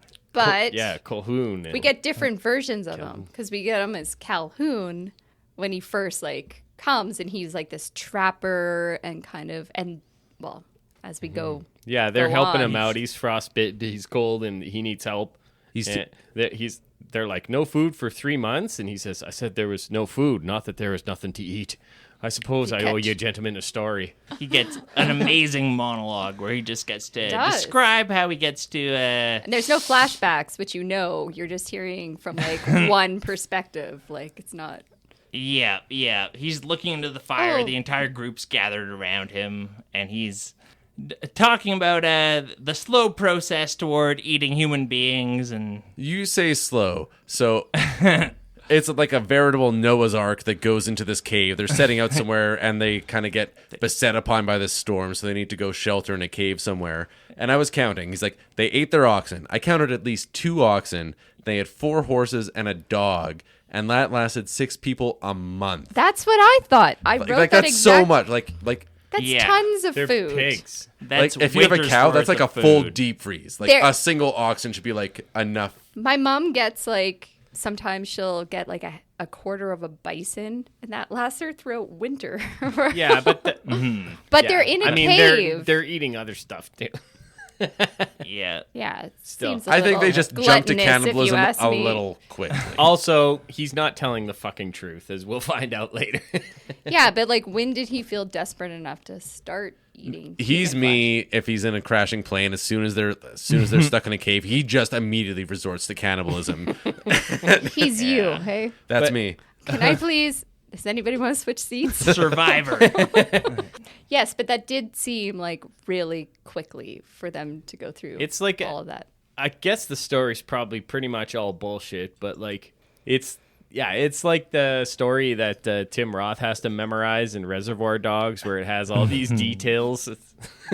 They do say to make like, if you're lying, Yeah. to make a story more believable, you leave out details. No, when you're taking a No, piss in you- the cave, what No, type of you soap don't. do they have in the urine in the You don't bathroom? give more Is it to that me. granulated shit you had back in high school, or do they got the liquid soap, the bar soap? Yeah, you need the details. It's a meaty monologue either way for him. Not Meaty? necessarily a... Yeah, it's juicy. So yeah, He gets the juice. he says that Colonel Ives, who is the leader of the group and a real bastard, according to him. He checks to make sure nobody knows him. He's like, "Yeah, anybody know Colonel Ives? Anybody?" And he's like, "No, never heard Which of is him." suspicious already. Yeah. Yeah. Well, then luckier for you, you don't know him or whatever he says. And Mrs. McCready, who's the wife of Mr. McCready, obviously, who I guess had gotten eaten or something and killed. And he said Ives was killing people and eating them. And that, maybe we should go back and rescue Mrs. McCready and deal with this Ives fucker once and for all. And Hart basically decides they're going to all leave at once. I mean, it's Yeah. it's their job, and it's the first action they've had in months. It's the Donner Party situation where they were in a wagon cart going across the mountains, and it gets stuck in a river or something over winter, and slowly it's a social experiment where people start to eat each other, and then there's only Calhoun and these other 2 guys left. But yeah, they set off, I guess, and then the stoner Arquette and the Martha? Martha. Are They you sending Arquette into town? It seems like it's a pretty important job to go and get supplies. They need to remember their list. well, he and was stuff. talking about Well, they loco sent Martha weed. for that reason. She's got her shit together. I Yeah, guess so. she was supposed to, and he was like listing off. He's like bread, like butter, Women. They're and like, it- no women. loco weed and women, and then she's like, no women He's like, come on, let's get some women. and weed. But yeah, and then they set off too. So like the lot of them leaving Knox behind, I believe, Yeah. to And Knox is drink his sauce, and sit then there and hold the fort down. yeah. But then I think Toffler takes like a nasty spill, which was kind of comedically hilarious. Yeah, We could all- that's- and then you just know this guy. Well, his like first line, you knew this guy was going to be dead meat. Like he had the goose vibe written all over him, like, oh my wife's about to have a baby, and like It's like, bourbon, no! Yeah. He was licking me! that was the best line of the film. Yeah, he's sleeping in the tent and he's got, a wound, and he wakes up and claims that Colhoun is licking him. Licking Yeah. his wound. He's screaming in the night after his horrible fall where he smashed on a million rocks and like Which hardly. It was a pretty light fall. It looked more hardly, bad than it was. It was hardly a fartly fall. Well, once you get into that scree, those rocks are jagged and stuff. Who knows where they're Yeah. cutting you up? Before they had left even, and now once again, George says it again, Wendigo. Yeah, This true. is where Let's go back. he Sorry. relates the his people's myth about the Wendigo, and they eat their enemies, and then when you do that, you absorb their strength and their souls, but you become Insatiable. ravenous, if you will. Yeah. So yeah, you Wendigo. basically become a demon. That's a Wendigo, and then after Colhoun is caught licking Toffler, he's like, Wendigo, just shaking his head. Fucking white people. God damn it. You just got to kick that guy right out of the party. Yeah. But then That's a party foul. Yeah, big time. But then he's like, find me. I was having a nightmare and all this stuff. And then I noticed how feebly they bound him. And I'm like, come on. Well, he's so pathetic. He's just kind of groveling with oh, he's all shell shocked from whatever happened. Nobody really sees him as that much of a threat, even though they just caught him licking some guy's leg. I don't know. I mean, I'd get it. I don't see him as much of a threat. No, he's just a little You got- thirsty in the He night. kind of looks Mitchell, like is he a threat? He gives his excuses. He's like, I was sleepwalking. I had a nightmare. He I licked said- his blood because I had a nightmare. which is Why fair does Mitchell, enough. the largest of the podcasters, not simply eat them all? It is natural to eat the blood of the other podcaster. Okay, so they bind him up, and then they head out towards the cave. Boyd goes into the cave with Reich, and then Colhoun's out with a Hart and George Toffler. Yeah. George is somewhere roaming around. Yeah. He's kind of on guard, but yeah, he's out there too. And Reich's checking him the entire time. Oh, you're some big hero? I'm the soldier boy in this group. yeah, Hart's like, we Well- gotta send an officer in. And Yeah. Reich's like, stay out of my fucking way, Boyd, you coward Which piece of is, shit. which is Just so don't get right. in my way. So right. Yeah, he's right. Fuck Boyd. He's a little bitch. But then as they're in the cave, one of my favorite moments of a movie happens at this scene. As they're exploring, but then what's happening outside the cave with Colhoun's character. Do This you was remember all that? so rad. This He's is- and going the crazy. music And the was music, yeah, amazing. the score is getting pulse pounding. The tension is being driven up and up then and he's up like, and up. Yeah, he's pointing his fingers around and kind of dancing. And what's he doing? Acting He's crazy. seeing how much he's being noticed, I think, is what he's doing. He's seeing if he does these kind of things, who's paying attention to him because he wants to go dig up his little weapons that he hid beside the cave. Yeah, but he's okay. still he's kind of psyching them out. And that there's tension as the Reich and Boyd are going down, especially through that narrow part of the cave. And then they're discovering these carved up bodies Yeah, and right. skeletons. Finds 5 skeletons. He says they left with a team of 6, and yet there's And then they 5 did the skeletons hanging in this cave. Yeah. 6 minus 5 equals. He ate all of them. This And then they motherfucker's see- crazy. It's a trap. It's an ambush. and then meanwhile, Carlyle's hey, go. Yeah. And then the You can't see music's Charity's boom, hand boom, boom. motion. She's doing finger guns. Cha. But it's so fucking awesome. It rules. Yeah. Yeah, He he's so digs up excited. the knife. And then he starts digging like a dog on crack. I've watched Survivor. I've seen how quickly people can dig when they're in a hurry to get something. This tracks. Oh yeah. Yeah, this is about good. This is about right. Good to know. And you've done your Attention to homework. detail. That's right. I watched 40 seasons of Survivor to prepare for this episode. So Colhoun, he immediately, Hart's oh, he's got a knife. And he just, immediately... He's trying to shake my hand with this knife. Yeah, he just stands there while Colhoun just, comes up and guts him. Oh, he missed. He got me in the belly. Whoopsies. Oh, now he's, drawing Going the up. knife up to my rib cage, up to my heart.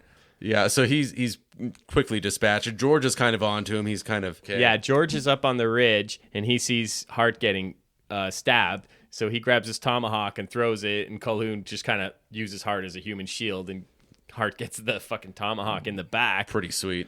And then Colquhoun... Great move.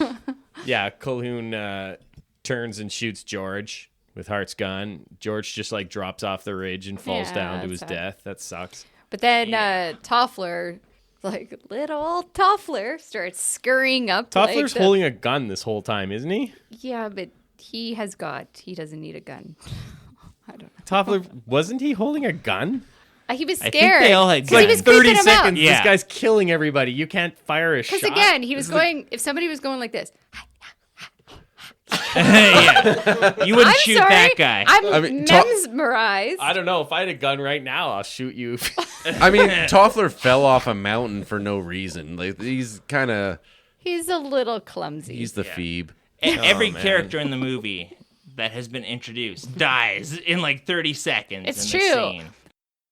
So Colquhoun after he shoots George, he pulls a revolver on Toffler, who's standing there frozen, and he pulls the trigger, click, and he's like, "Oh, that's so annoying." Yeah, that was Run! hilarious. And then he just tells Toffler to run, and he's like, "Oh, now I get to chase him. I'm all crazy." He turns into the Lucky Charms leprechaun for a little bit. Yeah. He's Scottish. Again, Vonn, he's He's Scottish. a Scotrecock. I know he's Scottish. He doesn't sound Scottish here. He's Scottish as hell. But yeah, that's a hilarious scene. And again, it's Yeah, like this and is it's like- horrifying but playful. Yeah, it's like jolly bluegrass music as he's chasing him. Yeah, and then that's when Reich and Boyd come out of the cave, and they're kind of looking for Colquhoun. They see all the carnage, and they find Toffler's gutted body before long, and they're like, "Okay, we gotta go Wendigo hunting." And Yeah. like Reich's like, "We got this fucker." But like Boyd's already chickening out because he's a little cowardly bitch. Yeah. I don't know. My headcanon is who's the soldier boy? The soldier boy character. Reich. Right. I feel like he's never actually been in combat, like Boyd. No, like not Boyd. at all. Boyd has PTSD that's from interesting. actually being in combat and like tasting blood and stuff. Oh, that's my I- read 100%. He's- I think Yeah. that's pretty well like that's in the text is like He's so nobody gung-ho. at this Fort Spencer is tested in battle. It's like people, like soldiers, they said, like, World War I, people were really like, yeah, let's do this. Like, let's Yeah. go. And then World War II, we're like, fuck no, we're not going back to We war. had enough. Yeah. But that being said, Reich strikes me as a natural-born warrior because as they give chase, they encounter Colquhoun, and Reich Right. gets thrown off a cliff, and then Boyd jumps off the cliff rather than fight Colquhoun. And when he finds Reich's death spasm is to just reach out and strangle the Yeah. closest thing Oh. that he can see. He just Yeah. like As he falls through the trees, and then they both end up landing in the same sort of like pit. yeah. And Boyd jumps off and like he does the big Chris Farley fall. We see him So- just love flying down More and he than a like Chris Farley. lands on Reich's. Well, Reich's not dead yet, yeah, but he's fucking knocking him down. They're both Chris Farley falling down the hill, Yeah. into the pit. Yeah, they both like connect, and then they magnet, and then they Yeah. like roll down And together. that's when Reich does exactly what I would have done in my dying with the last bit of strength I have in my dying You would have moments. just Homer Simpson fucking strangled. put my, yeah. Well, you little boy. I'll fucking kill you, whatever it is. But and then when Reich is dead and Boyd is there with him with a compound fracture, which is usually death, as we know in the cold winters. As and we stuff. know. We know. Yeah. From Society to Snowy Dad. Yeah. Noted cannibal, Charity knows. Humanitarian. But then, oh my gosh, did you see the facial expression on Reich? Was that not terrifying? I thought the whole I Reich shit myself. strangling Reich was like Boyd. smiling still, like he looked Yeah, he had a like rictus Cheshire grin on his cat. face for the entire. Like Boyd's trapped in the hole with him, and he's just like smirking and mocking Boyd with his death grin the Which entire makes him time. so much more eatable. Yeah. Colquhoun comes skulking around. He's trying to find any of the survivors so he can have some tasty snacks, and he doesn't find them. And so Boyd's just kind of huddled down next to this dead Reich, and he's got this compound fracture, which, as we all know, means instant death. You're not going to survive. Unless As we the learned mountains. tonight from my psychotic sister. So he's got no choice. It's feast or famine. True. So does he know Right. that this will like give him superpowers? So on the walk along because I the way didn't get there, that. I was like, why is he eating that guy after just one night outside? He does because on the walk He was over, hungry. Boyd is talking to Colquhoun about it because when Colquhoun's telling the story about how he kind of like they resorted to cannibalism, Boyd it kind of piqued his interest a little bit. So he's saying like whether Colquhoun experienced any physical changes when that happened, and then Colquhoun's like, well, yes, I experienced a certain virility. There we go. And so like he like is aware that like something happened. Like he's a little bit knows that he got this superpower. He got the juice from having a little taste of somebody else. Yeah, which Boyd got when he got the blood in his mouth earlier, and he took the fort single-handed. Yeah. He knows the power of the blood. he does. So I don't know if he knows that it's gonna like make his legs set properly, but it knows that it makes him stronger. Oh yeah, he's so fucked up. The bone sticking out of his leg. Yeah, it's a good looking compound. Disgusting. My So yeah, gosh. he walks his ass back to the fort in the morning Of course. after chowing down on Reich. Some tasty Reich. So Yeah. And he's like, "Fuck you." has He's it like, happened "You yet or fucking not? dick." Like You goddamn bastard, as he's like eating him. No, he was just like cutting into his like leg meat. Well, he's like, "God damn you. You're dead. You're safe now." Yeah. Yeah. And I think partially the reason why Boyd was doing that is because, yeah, he was kind of labeled a coward. But I think he was also like, I need to stop Calhoun. Like, Yeah, it's a little bit of a revenge tale. yeah. He's got this guy's it's not just for him because if he didn't want to just stop Calhoun, he wouldn't have gone back to the Doesn't fort. like that prick. Yeah. No, he's a prick. It's a cannibalism chess The game guy is a prick. throughout this movie. Jerk move, hey? So I love like Luring you out to a cave to kill you and eat all your friends. Like, poor form. it's like ordering pizza and then just like charging it to the house and not paying it for yourself. It's about that equivalent, Yeah. yes. Anyways, this guy's bad party mojo. Yeah, it's like playing credit card roulette and then your name comes up and not fucking And Kanye I'm not West paying is that. like- I'm not paying that. fuck you. No, not doing it. Yeah, so Boyd's like he knows that he's a coward, but he's working at it. He's doing the work, and if that work He's means doing the work. He's know, working the 12 steps. eating his buddy's leg, if that's part of it, he's gonna do it. He's sticking to the program, and so he gets back. So he gets back to Fort Spencer and Knox, Martha, and Cleve are there to see to his wounds. And he's like, hey, by the way, Martha, I might be a wending. I might have chowed down on a little bit of... Just a nibble of human flesh. You know those Wendigos She's like, you're always talking Yeah, about, and you're a can little you worried fix about. me? Can you fix me? With your Yeah. like fancy native medicine? And she's like, Wendigos can't be cured, you fool. Like you have Yeah. to die, actually. So Boyd is back, and then they hear about Colonel Eves. Colonel Ives. So they're Ives. like, oh, well, Knox is like Yes, of a course. temporary commander's being assigned to this fort, and the general comes back, and he's like, we're sending a temporary commander in, and it's Colonel Ives, and Boyd's like, Colonel Ives? What the fuck? Oh, no. Last And I saw him, he was a skeleton. Then Ives walks in, and it's Robert Carlyle, How Calhoun very. himself. Calhoun. Yeah. And looking as dashing as a Scotsman could. His previously kind of like unkempt beard, now he has a finely waxed mustache, and Little soul Yeah. patch, maybe, I think. yeah.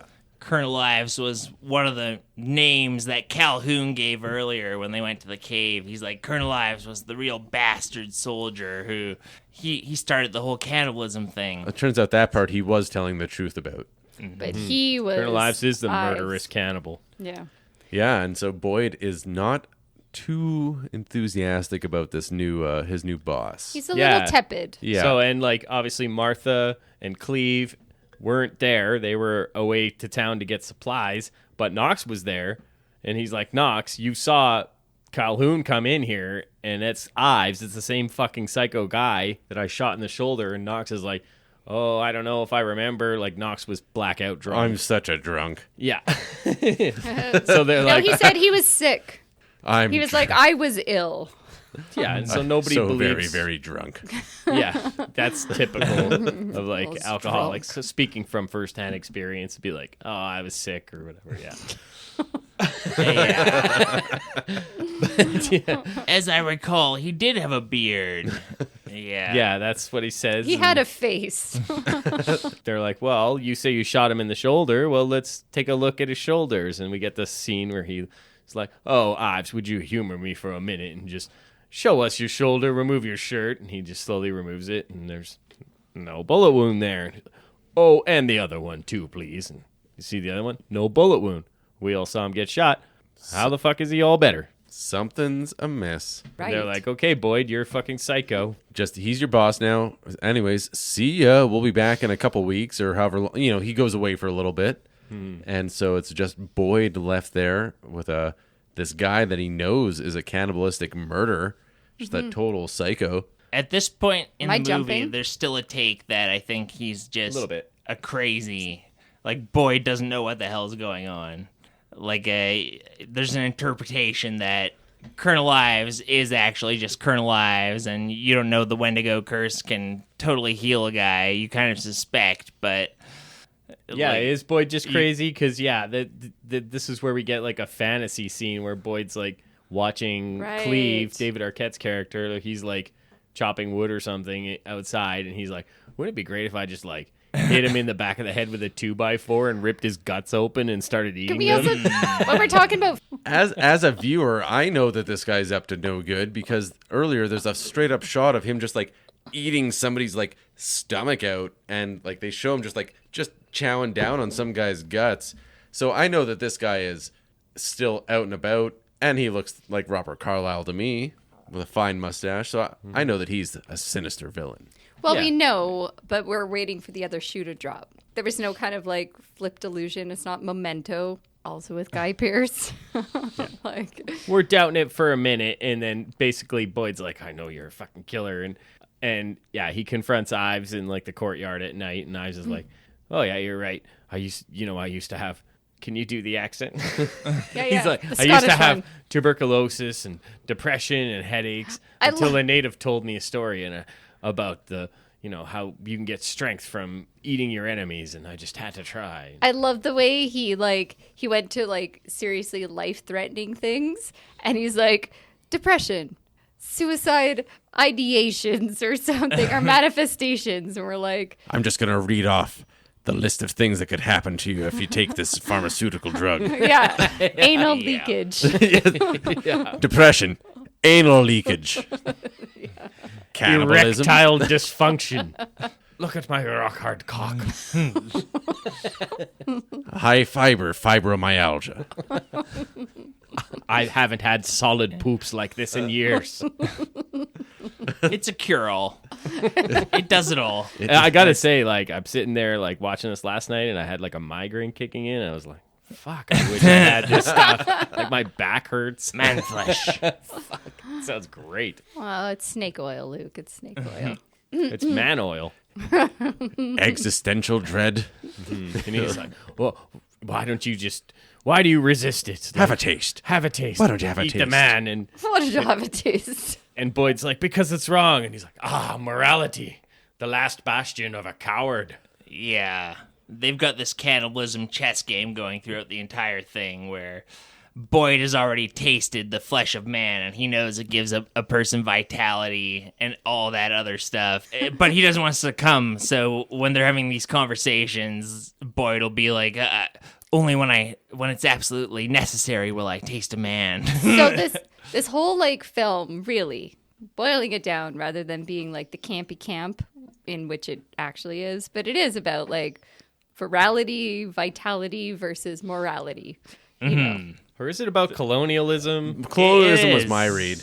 Consumption yeah. in general. Because- at a certain point, Colonel Ives just says straight up, like, a manifest destiny. America is spreading out and consuming everything. And there's I think it's just, literally an American flag in between the two of Yeah. them. Yeah. it's like, it's all about just consumption and eating everything in sight. Yeah, never being satisfied with just what you have, just always going out and taking more. That and Yeah, that's what the Native American myth of The Wendigo. They say that it takes.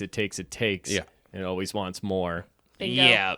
Bingo bango. It's the white man. And it's also just like a critique of capitalism because Colonel Ives in the same speech is like, there's going to be like 5 of us who are into the cannibalism, and, you know, this whole manifest destiny thing is going to be happening, and us 5 are going to be, well, you know, we'll pick and choose our guys to eat, and we'll sit at the top, and Maybe you Exactly, go start a dude. pulp mill.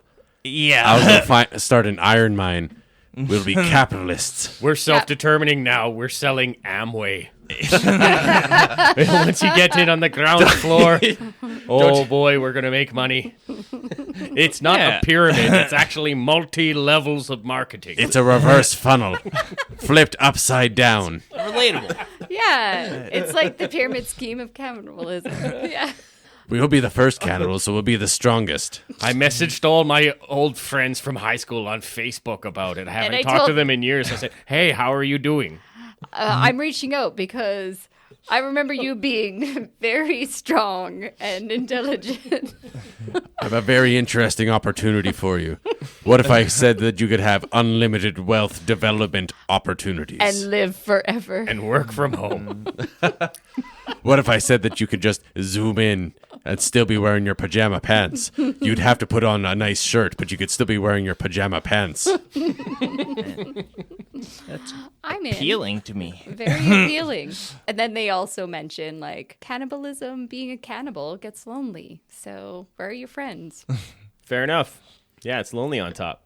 Yeah. So yeah, The poor people up at the top of the pyramid I know. Poor Bezos. So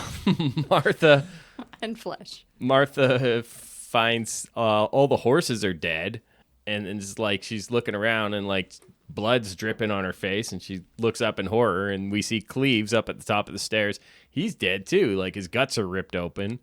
So that's it for fucking David Arquette. Interesting place Yeah. to die too. It- Like, I why- would never die in the stable. Why was he on top of the roof? Very was dramatic happening? because she's like peeking through the window and banging on the window like, oh, the horses have died, and the blood's dripping down right then. Why did the horses die?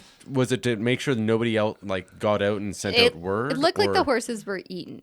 Well, Partially. yeah. So, but does he get like power from eating horses? Maybe they're just- Horsepower. I Where do you they're think that just comes taste from? Fresh blood. Yeah. I got 4 horsepower. Look at me go now. I'll pull your plow through that muck. Yeah, so there's horsepower and then there's manpower. So do the math. So Manpower's Adds cheaper. up. Martha goes to Knox and is like, Boyd's killing everybody. He's crazy. And yeah, Knox just like goes and, like his namesake, he knocks Boyd out. Says, that was for Cleves, punches him, and this is for my horse, and just fucking punches him even harder because he loves his horse more Fair than enough. Cleves. Fair enough. Gets cold up in the Sierras. Sometimes you gotta love your horse. Knox takes some control here. He shows why he's second in command of the fort. He's putting Boyd in his place. He's keeping things in line. Yeah, he's misguided and incompetent, but he is taking charge at Yeah. least. I can see how he earned As his most rank. leadership. Yeah, Boyd's chained up by Knox, and like Ives is just like got a big pot going in the kitchen nearby. He's like cutting up onions and carrots. It's a He's pretty like, thin, gross looking stew. yeah, I'm making a stew. It's probably sucks. You got yourself a stew, baby. Yeah, but it's got yourself a amazing. stew. Because then Knox is like, oh, can I help you? And he's like, you might contribute later.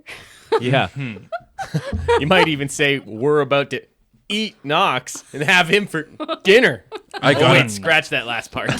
I got a that- gut feeling Knox is around here somewhere. It said the loud part softly and the soft part loudly. Yeah. I mean, they could have thrown a couple horse bones in there anyway for that stew, and maybe a little bit of flour to thicken it up. Dear God, I just hope they made a roux first. Man, there's nothing worse if you don't sear the meat before you put it into the stew, at least. So bland and flavorless. It looked good. It was a thick stew when they actually served it. You like? Was I it- couldn't. With- I couldn't with- eat the stew, even if I knew that there was people in it. I couldn't eat that stew. But I thought you're all about the people eating I know. That's how much. purple people. For 1840, whatever, they didn't have Julia Child cookbooks and shit. I mean, that was not too bad. I've come by. That's Mrs. Going by from Doubtfire. fort to fort. We're making human stew today. Now I want you to go into your cupboards and get 3 tablespoons of flour. You need a roux. If you have any extra horse bones, throw them in now. Now would be a good time. Okay, so They have a nice stew. yeah, Knox is like, he's looking around and he sees that his sword is missing from the wall. He's like, hey, somebody took my sword. He's all drunk and stupid.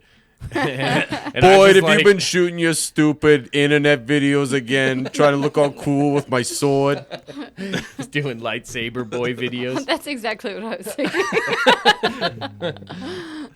So Knox is like, and now the front door is open, and he goes to shut it, and out pops Colonel Hart. He's back from the fucking dead. Yeah. Jeffrey Jones's character. He stabs fucking Knox with his sword. Hey, But that's Hart a looks- surprise. Worse for wear, though, at that moment. But, Slightly. Yeah. He hasn't had some revitalizing stew. Not too Not bad yet. for someone who was gutted and had an axe thrown in his back, but so they're preparing some stew a la Knox, and they're trying to convince Boyd, who's like suffering on the floor, and they're like, "Oh, you gotta have some stew. You gotta have some of this Knox stew. It's gonna be fucking delicious." And Ben Franklin once said, "Eat to live, don't live to eat. It's an easy choice, Boyd. Either famine or feast, live or die." Boyd, so yeah, Hart's talking to Boyd, and Boyd's like, "Oh, I'm just gonna kill Ives. Like, don't even worry about it. I'm not fucking playing your game. I'm going to kill Ives. That's it. End of story." And Ives is like, "Oh, you know, I used to have these libraries, and they were full of all the great things. We had Aristotle and Plato, and oh, how did I love my books." I'm not clear as to why he lost his books. Yeah. What did you do with your books? Because he had to hide them because the FBI was after him. Yeah. Getting rid of your Aristotle is the same thing as it's the equivalent of purging your hard drive these days. Yeah. You just open up the hollowed out Aristotle books, and there's some other stuff in there. What's this? That was Jeffrey Jones. He had his big collection of books earlier. That was his hobby, was reading. He had a big collection. Yeah. Reading. You know, Boyd's hobby was swimming. His hobby's reading. He smashed a walnut with his book. And now he's showing his vitality where he picks up a walnut and just like crushes it with his bare hands because he's a cannibal now. So he's like super strong. He's a Wendigo. Yeah, and he's like, but whatever, this sucks actually. This is where it's kind of rushed. Like, I agree with you guys. He's like, why don't you just kill me, Boyd? Boyd, kill me. Boyd, kill me.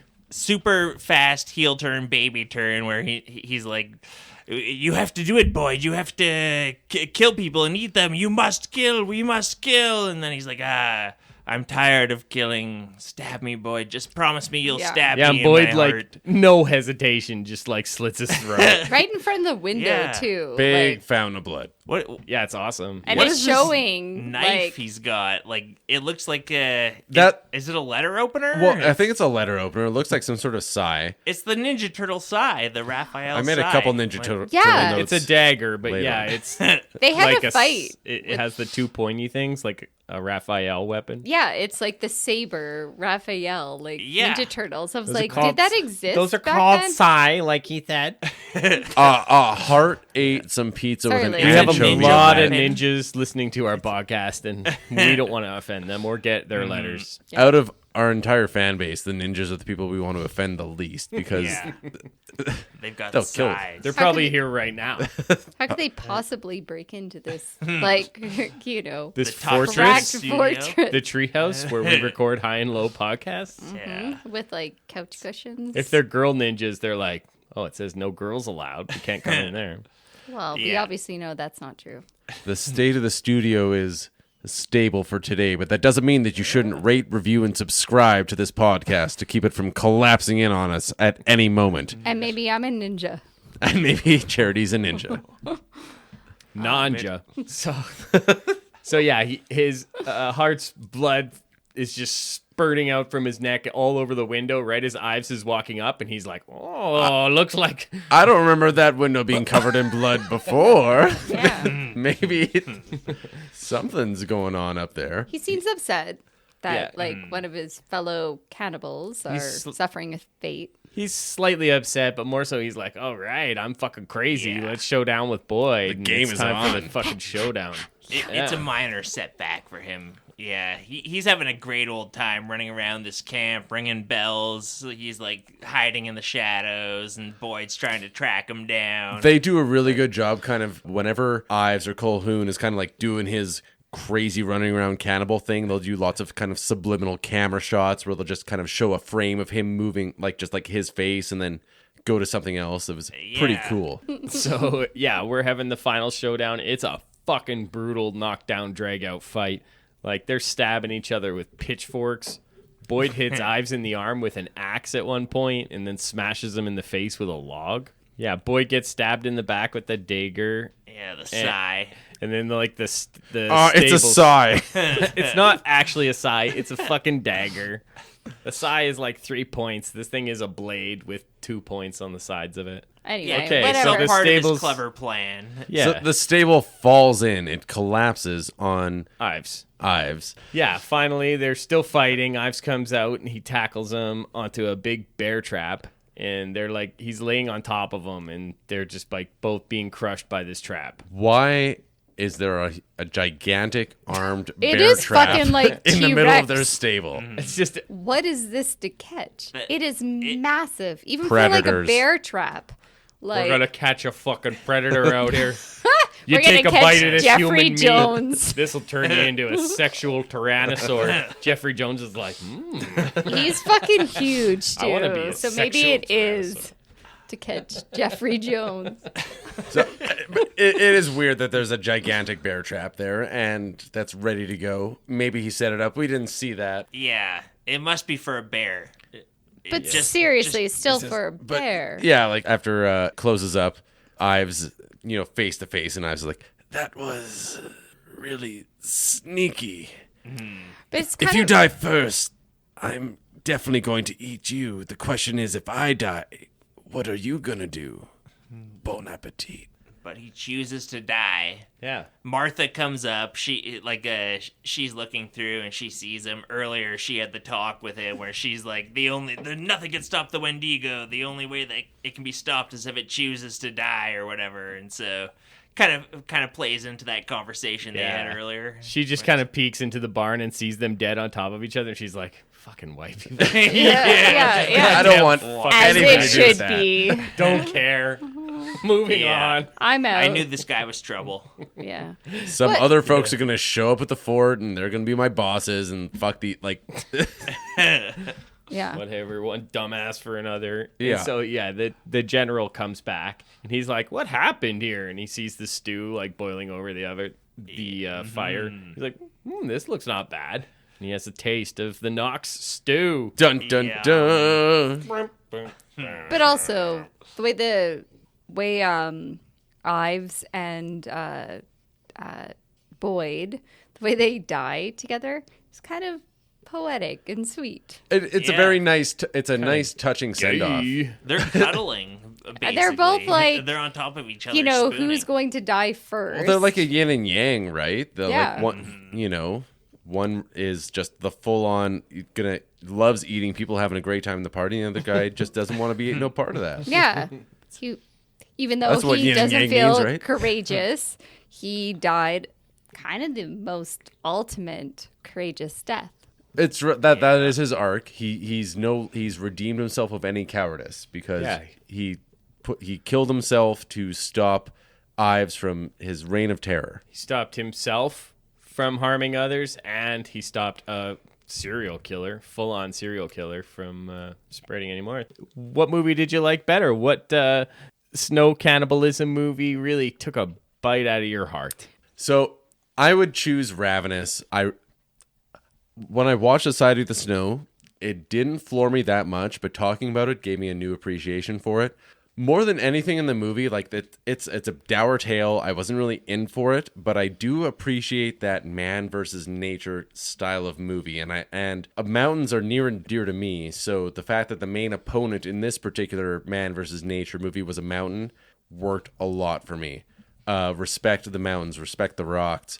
But if I'm going to watch a movie again, it's going to be Ravenous. No problem. This movie's fun. It's funny. It goes. It has twists and turns. Even if you know what they are, if you've seen it before, it's still a really fun watch. So I'm going to go for that for sure. I kind of got to concur with Vonn. I mean, they're both pretty tasty movies. Society of the Snow, I actually appreciated a little bit more on the second watch. Weirdly enough, as punishing of a fucking movie as it is, it's just really well crafted. But I gotta go Ravenous on this one, guys. What about Charity, our guest? Yeah, so I really loved watching Ravenous. It was funny because I forgot that I've actually seen it way before. Do you remember the cover? Like when we used to go to video stores, Remember, gents, back in the day? Do y'all remember video stores? Yeah. What are your... I believe that's what they were called, video stores. And there was an awesome, cover for this film where it was Robert Carlyle with, this bloody cross on his forehead. And I was always captivated by what that movie was about.